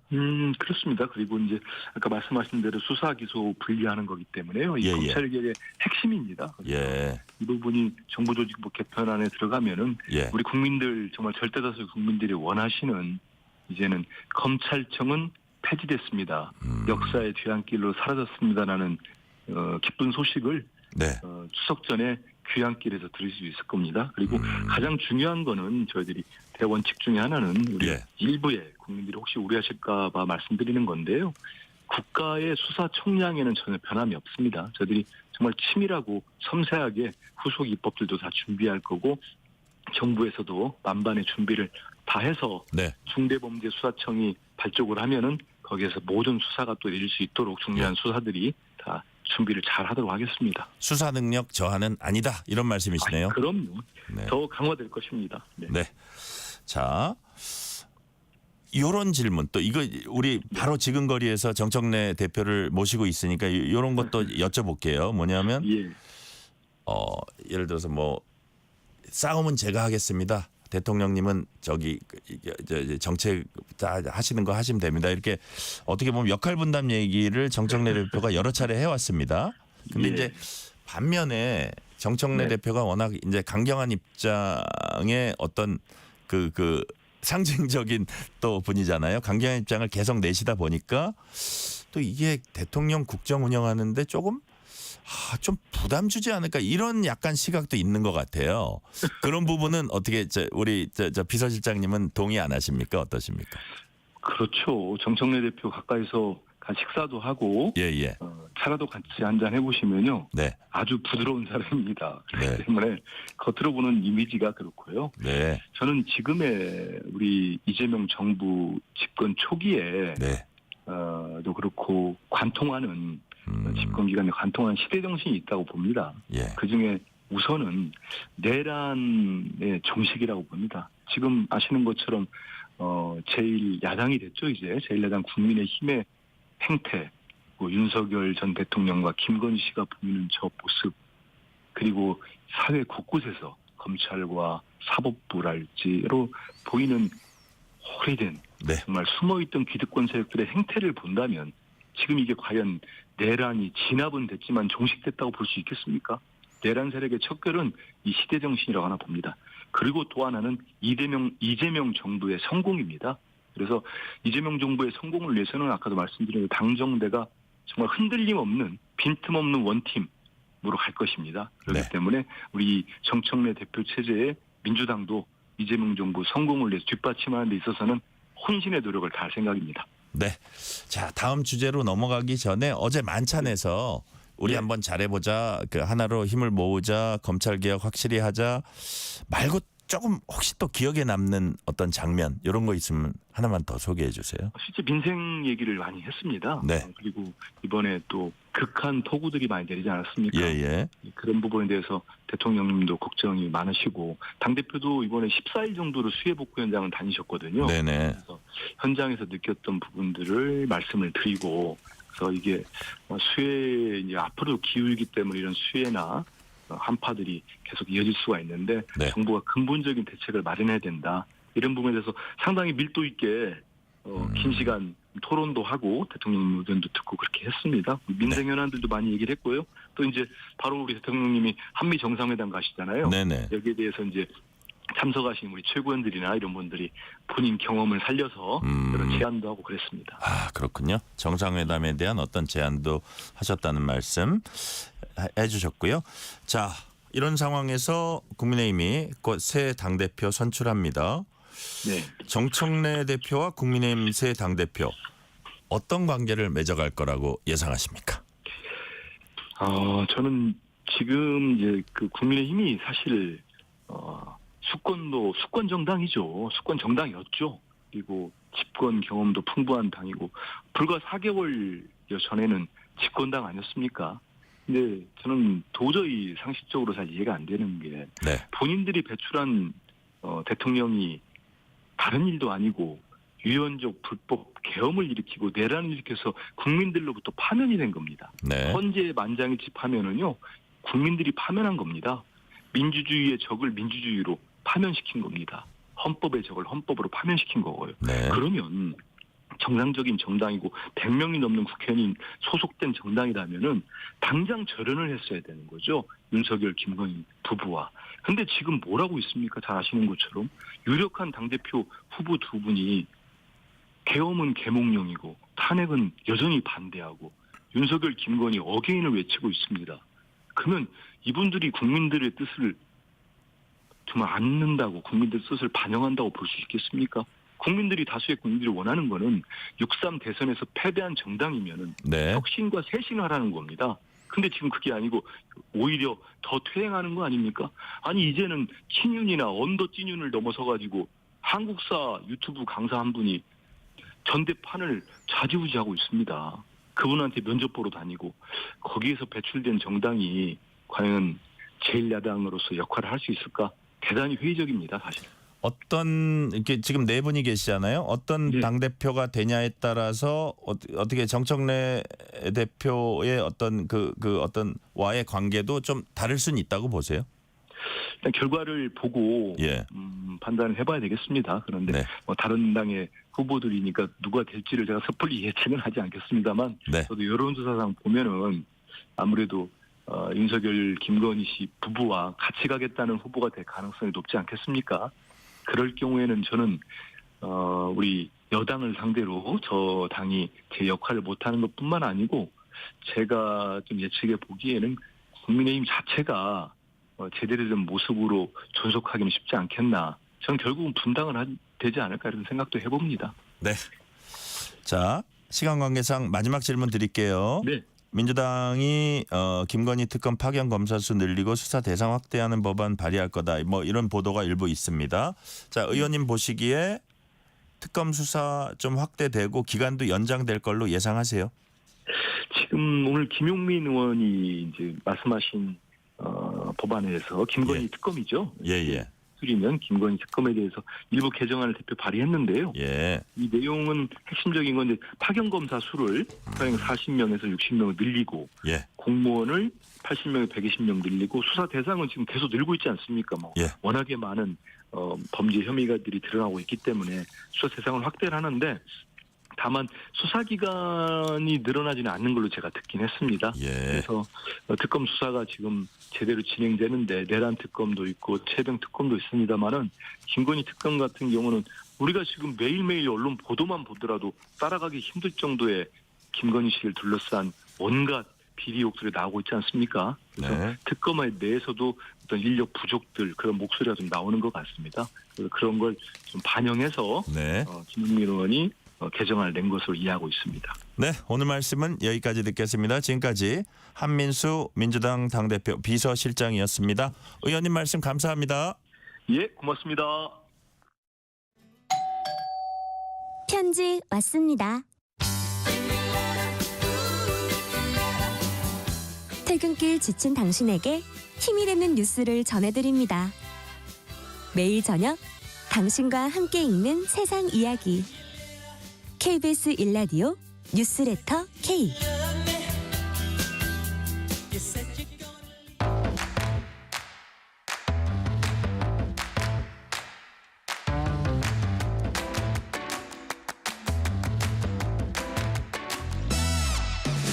오늘 가장 뜨거운 뉴스, 화제 소식 쏙쏙 골라서 전해드립니다. 뉴스레터 브리핑 연합인포맥스 윤슬기 기자 나오셨습니다. 윤슬기 기자님 어서 오세요. 네, 안녕하세요.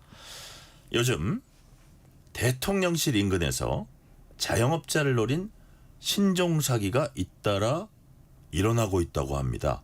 대통령실 인근? 네. 신종 사기? 이거 무슨 얘기예요? 네, 이게 최근 대통령실이 있는 서울 용산구 일대 식당들을 중심으로 이른바 노쇼 사기가 잇따라 발생하고 있는 건데요. 네. 대통령실 인근에서 대구탕 식당을 운영하는 박모 씨는 거기 대구탕 맛집 몇 개 있어요. 네, 알아요. 예. 이달 초에 대통령이 경호처 직원들과 식사를 예약하고 싶다라는 전화를 받았습니다. 이재명 대통령이 6월에 실제로 이 식당을 들른 적이 있었기 때문에 네네. 식당 주인이었던 박 씨는 믿고 주민을 하려고 했는데 이내 갑자기 대통령께서 소주를 못 드시니 300만 원이 넘는 와인을 대신 계좌이체로 구매해달라는 이상한 요구를 받게 됩니다. 박 씨는 주변 상점들에서도 비슷한 전화를 받은 걸 확인하고 사기를 직감해 피해를 피했지만 용산 일대 식당 여러 곳이 같은 수법에 노출이 됐고 그중에는 실제 피해를 본 자영업자도 있었습니다. 한 고깃집 주인은 전기료가 밀릴 정도로 어려운 상황에서 600만 원짜리 와인을 대신 결제했다가 낭패를 봤다라고 밝히기도 했습니다. 이야, 대통령을 팔아서 또 경호처를 팔아서 사기를 친 건데 와, 자영업자들 조심해야겠습니다. 이른바 노쇼 사기라고도 할 수 있을 텐데 어떤 식으로 구체적으로 사람을 속여요? 네, 이 사기는 기관 사칭형 노쇼 사기다라고 불리는데요. 기관 사칭형? 네, 주로 정부기관 관계자를 사칭해 대량 예약을 한 뒤 와인이나 물품을 먼저 구매하게 하고 대금을 챙겨 잠적하는 방식입니다. 우선 경호처 직원이나 시청 공무원 등을 사칭해서 전화를 하고요. 수십 명 예약을 한다며 신뢰를 얻은 뒤 와인, 건강식품, 케이터링 등 고가 물품을 대신 구매해달라는 요청을 합니다. 이후 식대와 함께 계산하겠다라고 한 뒤 물품값만 받은 뒤 잠적하는 방식인 건데요. 이게 위조된 공문서나 명함을 실제로 보여주기도 해서 쉽게 속을 수가 있고요. 대통령실 인근 한 민어식당 주인은 평소에도 경호처 직원이 자주 왔기 때문에 이걸 의심하지 않고 준비했다라고 말했을 정도입니다. 경찰에 따르면 올해 상반기 노쇼 사기 피해는 1957건, 피해 금액은 250억 원에 달하고요. 특히 대선 직후인 6월에만 104억 원의 피해가 집중됐습니다. 공식적으로 특별경보까지 발령됐지만 피해는 오히려 늘고 있는 상황입니다. 이야, 아주 강큰 사기꾼이네요. 대통령실 코밑에서 이런 사기를 치려고 한 건데 그렇다면 이런 사기로부터 자영업자들 보호하는 방법 혹은 자영업자들이 스스로 대처하는 방법이 있을 거예요? 어떤 게 있을까요? 네, 우선 경찰청은 이 사기 유형을 10대 악성 사기로 분류하고 강원경찰청 형사기동대를 집중수사부서로 지정해 대응하고 있는데 네. 현재 현행 제도로는 조금 한계가 있습니다. 이 사기는 물품 대금 사기로 분류가 되기 때문에 이게 보이스피싱처럼 즉시 계좌 동결을 할 수가 없기 때문인데요. 실제로 사기범들이 같은 대포 통장을 계속 쓰고 있어서 범행 반복을 막기 어렵다라는 지적도 나옵니다. 전문가들은 대포폰이나 대포 통장 사용을 원천 차단할 수 있는 제도 보완이 시급하다라고 조언하고 있고요. 네. 통장 명의 제공자에 대한 형량을 높이고 계좌 지급 정지 범위도 확대해야 한다는 겁니다. 현장 자영업자의 사전 예방도 중요한데요. 우선 예약자에게 소액이라도 선입금을 요구해야 하고요. 명함이나 공문서만 믿지 말고 직접 기관에 신원 확인도 하셔야 합니다. 와인 구매 등 고가 요청은 거절하고 바로 신고하는 것이 안전합니다. 네. 자, 요즘 온라인에 공무원 봉급이 대폭 인상된다. 이런 공문이 막 나돌고 있다고 합니다. 구체적으로 어떤 내용입니까? 네, 최근 온라인 커뮤니티와 SNS를 중심으로 내년 공무원 봉급 인상률 확정 안내라는 제목의 공문이 확산되면서 관심이 좀 뜨거웠는데요. 해당 문서에는 내년도 공무원 기본 인상률이 2.7%, 그리고 5년 이하 저연차 공무원은 여기에 4.1%를 더해 총 6.8%의 인상 혜택을 받는다라고 적혀 있었습니다. 또 육아휴직 상한액도 기존 150만 원에서 250만 원으로 올리고 지급 기간도 18개월로 늘린다라는 등의 내용이 담겨 있었는데요. 또 정액 급식비도 14만 원에서 16만 원으로 인상하고 뭐 초과 근무 수당 감액률도 55%에서 60%로 늘리는 등 전반적으로 좀 수당 전반을 상향 조정한 내용이었습니다. 그래요? 이게 솔깃한 내용인데 알고 보니까 이 문서가 가짜라고 합니다. 이거 어떻게 된 겁니까? 네, 맞습니다. 사실 이게 해당 문건이 실제 정부 결정이나 인사혁신처가 배포한 것이 아니라 서울시 사이버안전센터가 내부 보안 훈련용으로 제작한 가짜 공문이었습니다. 직원 대상 메일 해킹 방지 훈련을 위해 임의로 만든 문서였는데 이게 외부로 유출이 되면서 실제 공문처럼 퍼진 겁니다. 서울시 사이버안전센터 관계자도 인사혁신처가 확정한 내용이 전혀 아니다. 내부 훈련용 문서를 외부에서 오해한 것이다라고 밝혔고요. 결국 공무원 임금이나 수당이 실제로 확정된 것은 아니고 정식 절차를 거쳐야만 인상 여부가 결정되는 것입니다. 그러니까요. 그렇다면 정말로 내년 공무원 보수 실제로는 어떻게 바뀌게 됩니까? 네, 현재로서는 인사혁신처 산하 공무원 보수위원회가 내년도 인상률을 2.7%에서 2.9% 수준으로 권고한 상태입니다. 네네. 최종 결정은 아직 남아 있고요. 다만 공보위는 저연차 공무원의 처우 개선을 중점적으로 추진하기로 했습니다. 예를 들어 9급 1호봉 신규 공무원의 보수를 올해보다 15만 원 인상하겠다라고 밝히기도 했고요. 또 6급 이하 직급 보조비는 2만 5천 원씩 인상, 정액급식비도 2만 원 올려 16만 원으로 책정을 해놓은 상태입니다. 초과 근무 수당 감액률도 60%로 상향해 실질적으로는 저연차와 하위 직급의 중심의 소폭 개선이 이루어질 것으로 보입니다. 결국 온라인에 떠돈 6.8% 인상이나 수당 대폭 확대는 사실이 아니고 과장된 정보였고 실제 보수 개편안은 재정 여건과 공무원 사기 등을 종합적으로 고려해 정부가 최종 조율할 예정입니다. 그러니까요. 정부가 최종 조율을 할 거고 그 과정이 아직 남아있다는 말씀이고요. 자, 트럼프 행정부가 미국 내 반도체 공장에 보조금을 주는 대신에 지분을 요구할 수 있다 이런 소식이 전해졌습니다.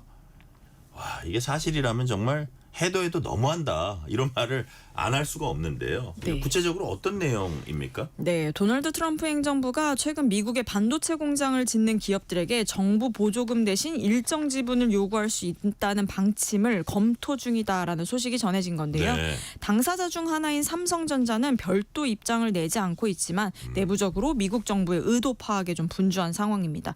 이 방안은 트럼프 행정부가 자국 내 반도체 생산 역량을 강화하고자 보조금을 대가로 실질적인 지분 영향력을 확보하려는 시도로 해석되고 있습니다. 특히 삼성전자, SK하이닉스, TSMC 같은 외국 기업에도 똑같은 조건을 적용하겠다면서 압박 수위를 좀 높이고 있는 양상인데요.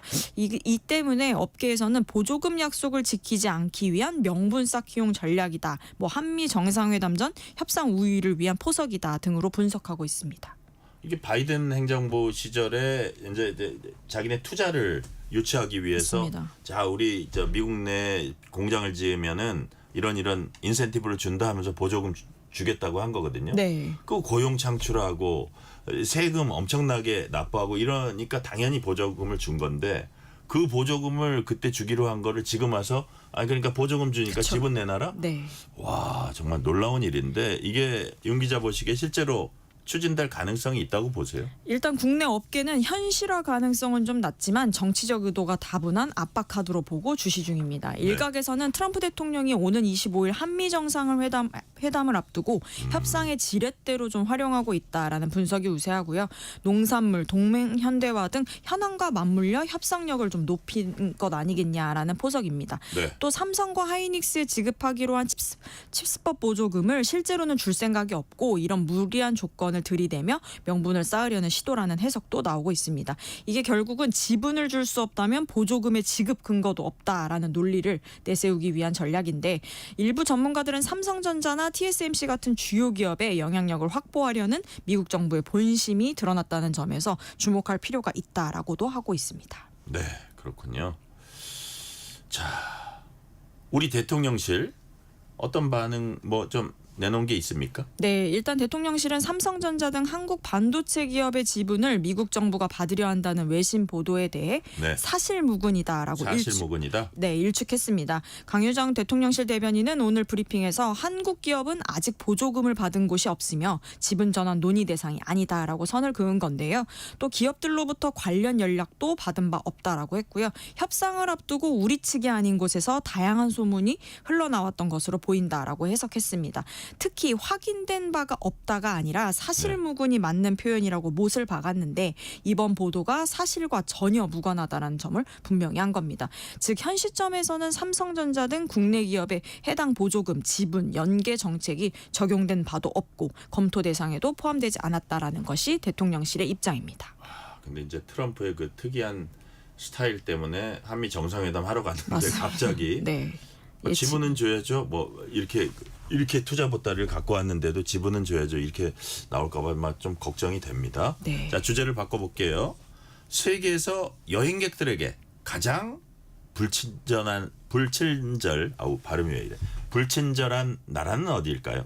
살짝 이게 궁금해지는데 그 순위가 발표됐습니다. 불친절 1위 어떤 나라입니까? 네, 바로 프랑스였습니다. 미국 야후가 SNS에 공유된 여행자들의 실제 경험담을 바탕으로 세계에서 가장 불친절한 국가 순위를 발표했는데 바로 프랑스가 1위였는데요. 네. 파리 지역에서 영어로 말하면 무시당하거나 발음을 교정하면서도 길 안내는 해주지 않는 경우 또는 서비스직 종사자가 손님에게 고성을 지른 사례 등 다수의 불쾌한 경험이 공유됐고요. 2위는 바로 모로코였는데요. 아이에게 신체 접촉을 당하거나 버스에서 돌을 맞은 경우 또는 과도한 호객행위가 불편했다라는 후기가 많았습니다. 그래요.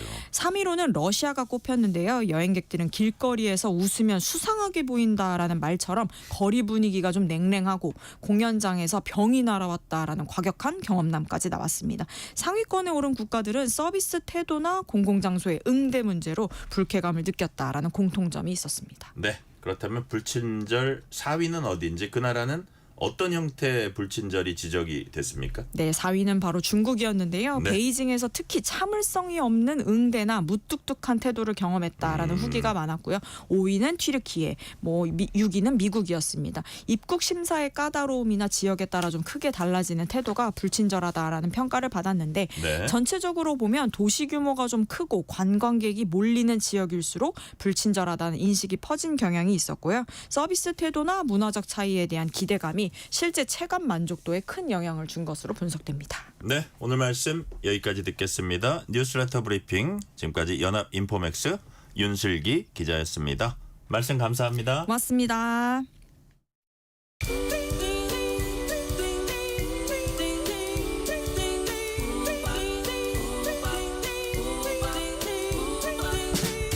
오늘 하루 뉴스를 정리해주는 다정한 편지 한 통. KBS 1라디오 뉴스레터 K.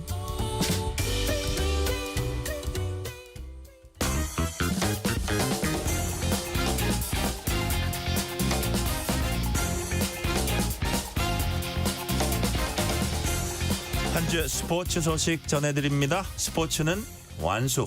이번 주 스포츠 뉴스 KBS 김완수 기자와 완수해보겠습니다. 김완수 기자 어서 오세요. 네, 안녕하세요. 프로야구 롯데가 22년 만에 10연패 수렁에 빠졌습니다. 최악의 부진 거듭하고 있는데 이러다가 가을 야구 못 가는 거 아니에요?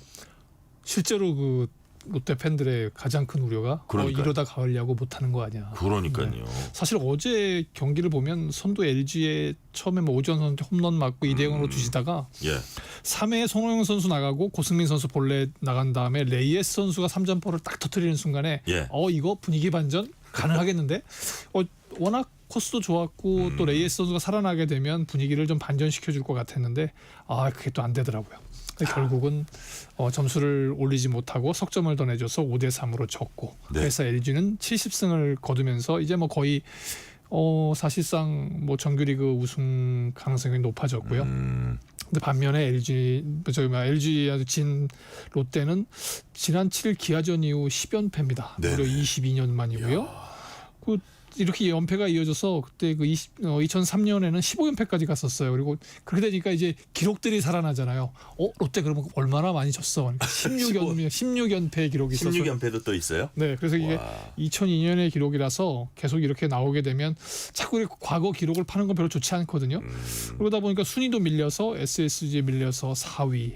근데 뭐 전체적으로 여러 가지 이제 원인을 꼽는데 지난 그 5일날이었나요? 기아하고 경기할 적에 전준우 선수가 일루 가다가 허벅지를 부여잡을 때 이거 정말 큰 부상이다 싶었는데 전준우 선수 아직 부상에서 이탈해 있고요.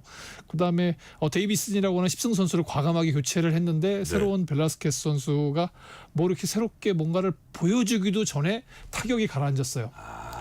이게 사실 그 소총부대라고 하는 게 큰 거를 야구에서 치면 쉬운데 작은 걸 자꾸 치다가 보면 도루도 해야 되고 그 선수가 움직여줘야 짧은 안타를 쳤을 때 들어오게 되잖아요. 근데 이게 전반기에는 잘 먹혔어요. 근데 한편으로 보면 뭐 롯데 팬들은 인정 안 할 수 있겠지만 너무 지치지 않았을까 하는 생각도 듭니다. 또 이번 여름 더웠는데 잘 버텨왔는데 근데 지금부터는 사실 반전이 진짜 필요해요. 그리고 많은 팬들은 올해는 엘로끼가 다 그 가을 야구에 가서 삼성 하나께 맞부딪혀갖고 엘로끼 3화라는 새로운 신화를 기대하기도 했었잖아요. 근데 지금은 조금 멀어진 것 같은데 뭐 쉽지 않아 보인다고들 이야기합니다. 근데 뭐 전통의 롯데잖아요. 많은 팬들의 응원이 있다면 또 다시 한번 살아나 볼 수 있지 않을까. 그런데 선수들 지쳐 있고 김태형 감독도 지쳐 있는 모습이 역력해서 쉬워 보이진 않습니다. 그래요. 반면에 두산은 시즌 첫 6연승 달렸습니다. 이러다가 오히려 두산이 진짜 5강 싸움에 가세하는 거 아니야 이런 얘기도 나와요. 네, 6연승 거두고 사실 처음에 그 조성환 감독 대행 체제에서 얼마나 갈 수 있을까 했는데 감독 대행 체제 이후 28승 27패입니다. 승률 5할을 회복했다는 얘기거든요. 그렇다면 치고 올라갈 수 있는데 그래서 보니까 최근 10경기에서는 무려 8승 2패예요. 그렇게 되고 지금 공동 5위 기아나 KT하고의 승차가 4경기 차. 남은 경기 대략 30경기라고 친다면 뭐 3-4번 정도 연승을 해주면은 사실 5강도 못 갈 거 아니거든요. 물론 이제 앞에 팀들이 강하긴 하지만 그래도 사실 어제 경기를 보면 충분히 갈만했어요. 16안타를 쳤거든요. 한화가 열심히 11개를 쳤는데 16안타를 쳐서 역전을 시켰고 요즘 근데 특히 눈에 띄는 선수가 두 선수 있습니다. 신인인 박준순 선수. 뭐 어제 뭐 그 그 몬스터를 마치는 2루타도 쳤지만 그 바운드 되는 공을 쳐가지고 4안타를 만드는 그런 행운까지 따라주는 선수고요. 그리고 역시 큰 경기에는 오래된 경험을 가진 이렇게 양의지 같은 선수가 든든하게 지켜주니까 두산이 살아나는 것 같아요. 그래서 전체적으로 보면 양의지 선수가 타석 타력도 지원을 해주지만 루상에 나가서도 감각적인 주루 플레이 해주고 그러다 보니까 이 경험이 묻어나네. 그러다 보니까 선발 투수인 뭐 곽빈 선수도 모처럼 3승째를 올리고 두산 될 수 있을 것 같고 아까 말씀드린 대로 3-4번 정도 연승 행진을 달려준다면 5강 경쟁도 한번 해볼 수 있지 않을까 싶습니다. 그렇군요. 올해 돌풍 일으킨 2위 하나 마운드가 위기입니다. 15승 투수 폰세 장염, 문동주 부상. 마무리 김서현까지 또 부진해요? 네. 사실 한화가 한참 잘 달릴 때는 5선발만 제대로 갖추면 정규리그 1위로 끝낼 것 같다. 이런 얘기들 굉장히 많이 했었거든요. 근데 19일 등판 예정이던 한화의 15승 투수 폰세가 갑자기 전력에서 이탈했어요. 그래서 뭐 감기 증세가 아닌가 싶었는데 장염으로 밝혀졌고요. 그러다 보니까 그날 라이언 와이스로 대체가 됐는데 한화 입장에서 아쉽죠. 다승 1위, 탈삼진 1위, 자책점 1위를 달리고 있는 선수가 마운드를 못 지켜주니까 9위가 무시무시하더라고요. 잘 던진 날 보니까 정말. 그런 상황에서 지난 토요일이죠. 또 그 10승 도전하던 문동주 선수가 그 NC 최정원 선수의 타구에 던지던 오른팔을 맞았어요. 그 맞자마자 쓰러져가지고 진짜 한화 팬들은 가슴을 훅 쓸어내렸었는데 다행히 아직까지 특이 소견은 발견되지 않고 있는데 선수가 아무래도 심리적으로나 아니면 맞은 부위가 좀 문제가 있어 보여서 상태를 지켜보고 있습니다. 여기에 가장 안타까운 선수가 요즘 흔히 이제 우리가 마무리 투수들이 젊어지면서 최근 뭐 더위 이런 것도 있어서 마무리 투수들의 순환 시대라고 하거든요. 한화의 김서현 선수, 뭐 1점대 방어율을 지키던 선수가 요즘 8경기에서 17점. 그래서 최근 뭐 10경기만 잡아보면 자책점이 11점이 넘어요. 그렇군요. 마무리락이 보여지기에는 젊은 수호신으로서의 그런 면모가 조금 면이 깎였고 결정적으로 보게 되면 자기 공을 못 던진다는 평가를 많이 받아요. 그러니까 컨트롤이 안 된다는 이야기죠. 근데 이 선수 어린 선수이기 때문에 성장통을 앓는 건 중요하겠지만 성장통을 또 알아야 되지만 팀의 입장이나 팬들의 입장에서는 정말 안타까울 것 같아요. 다 잡은 경기 날려버리고 또 믿었던 경기에서 가져오지 못하고. 우리가 흔히 이제 뭐 그 마무리의 대표적인 선수 최근 아주 은퇴를 선언한 오승환 선수 같이 그 돌부처 같이 꿋꿋하게 지켜줘야 하는 모습이 있는데 사실 김서현 선수 건드리다 보니까 박성원이나 한승혁 같은 불펜도 부담을 가지게 되잖아요. 전체적으로 잘 안 풀리고 있는데 오늘 이제 두산과의 경기에 선발의 유현진 선수입니다. 잭로그와 대결을 하게 되는데 분위기를 반전시켜 주는 거 아까 왜 그 노장 든든한 선배 선수 있어야 된다고 하잖아요. 오늘 유현진 선수가 하나의 분위기를 좀 반전시켜 준다면 하나도 사실 4연패예요. 아 그래요? 네, 지금 롯데가 워낙 그 큰 기록을 세워서 가려져 있는 하나의 4연패가 약간 가려졌군요. 네, 그래서 전체적으로 프로야구 진짜 끝날 때까지 끝난 게 아닌 긴장을 늦출 수 없는 상황이 돼 있어서 중위권 아까 말씀드렸던 그 5위권 안에 들어가서 가을 야구를 할 수 있는 그런 경기들에 대한 그 흥미진진함. 아유 끝날 때까지 진짜 끝난 게 아닌 것 같은 느낌을 줄 것 같아요. 그러니까요. 미국으로 가봅니다. 메이저리그 베이스볼 샌프란시스코 이정후 시즌 7호 홈런 때렸습니다. 9경기 연속 안타. 근데 어제가 생일이었죠. 네.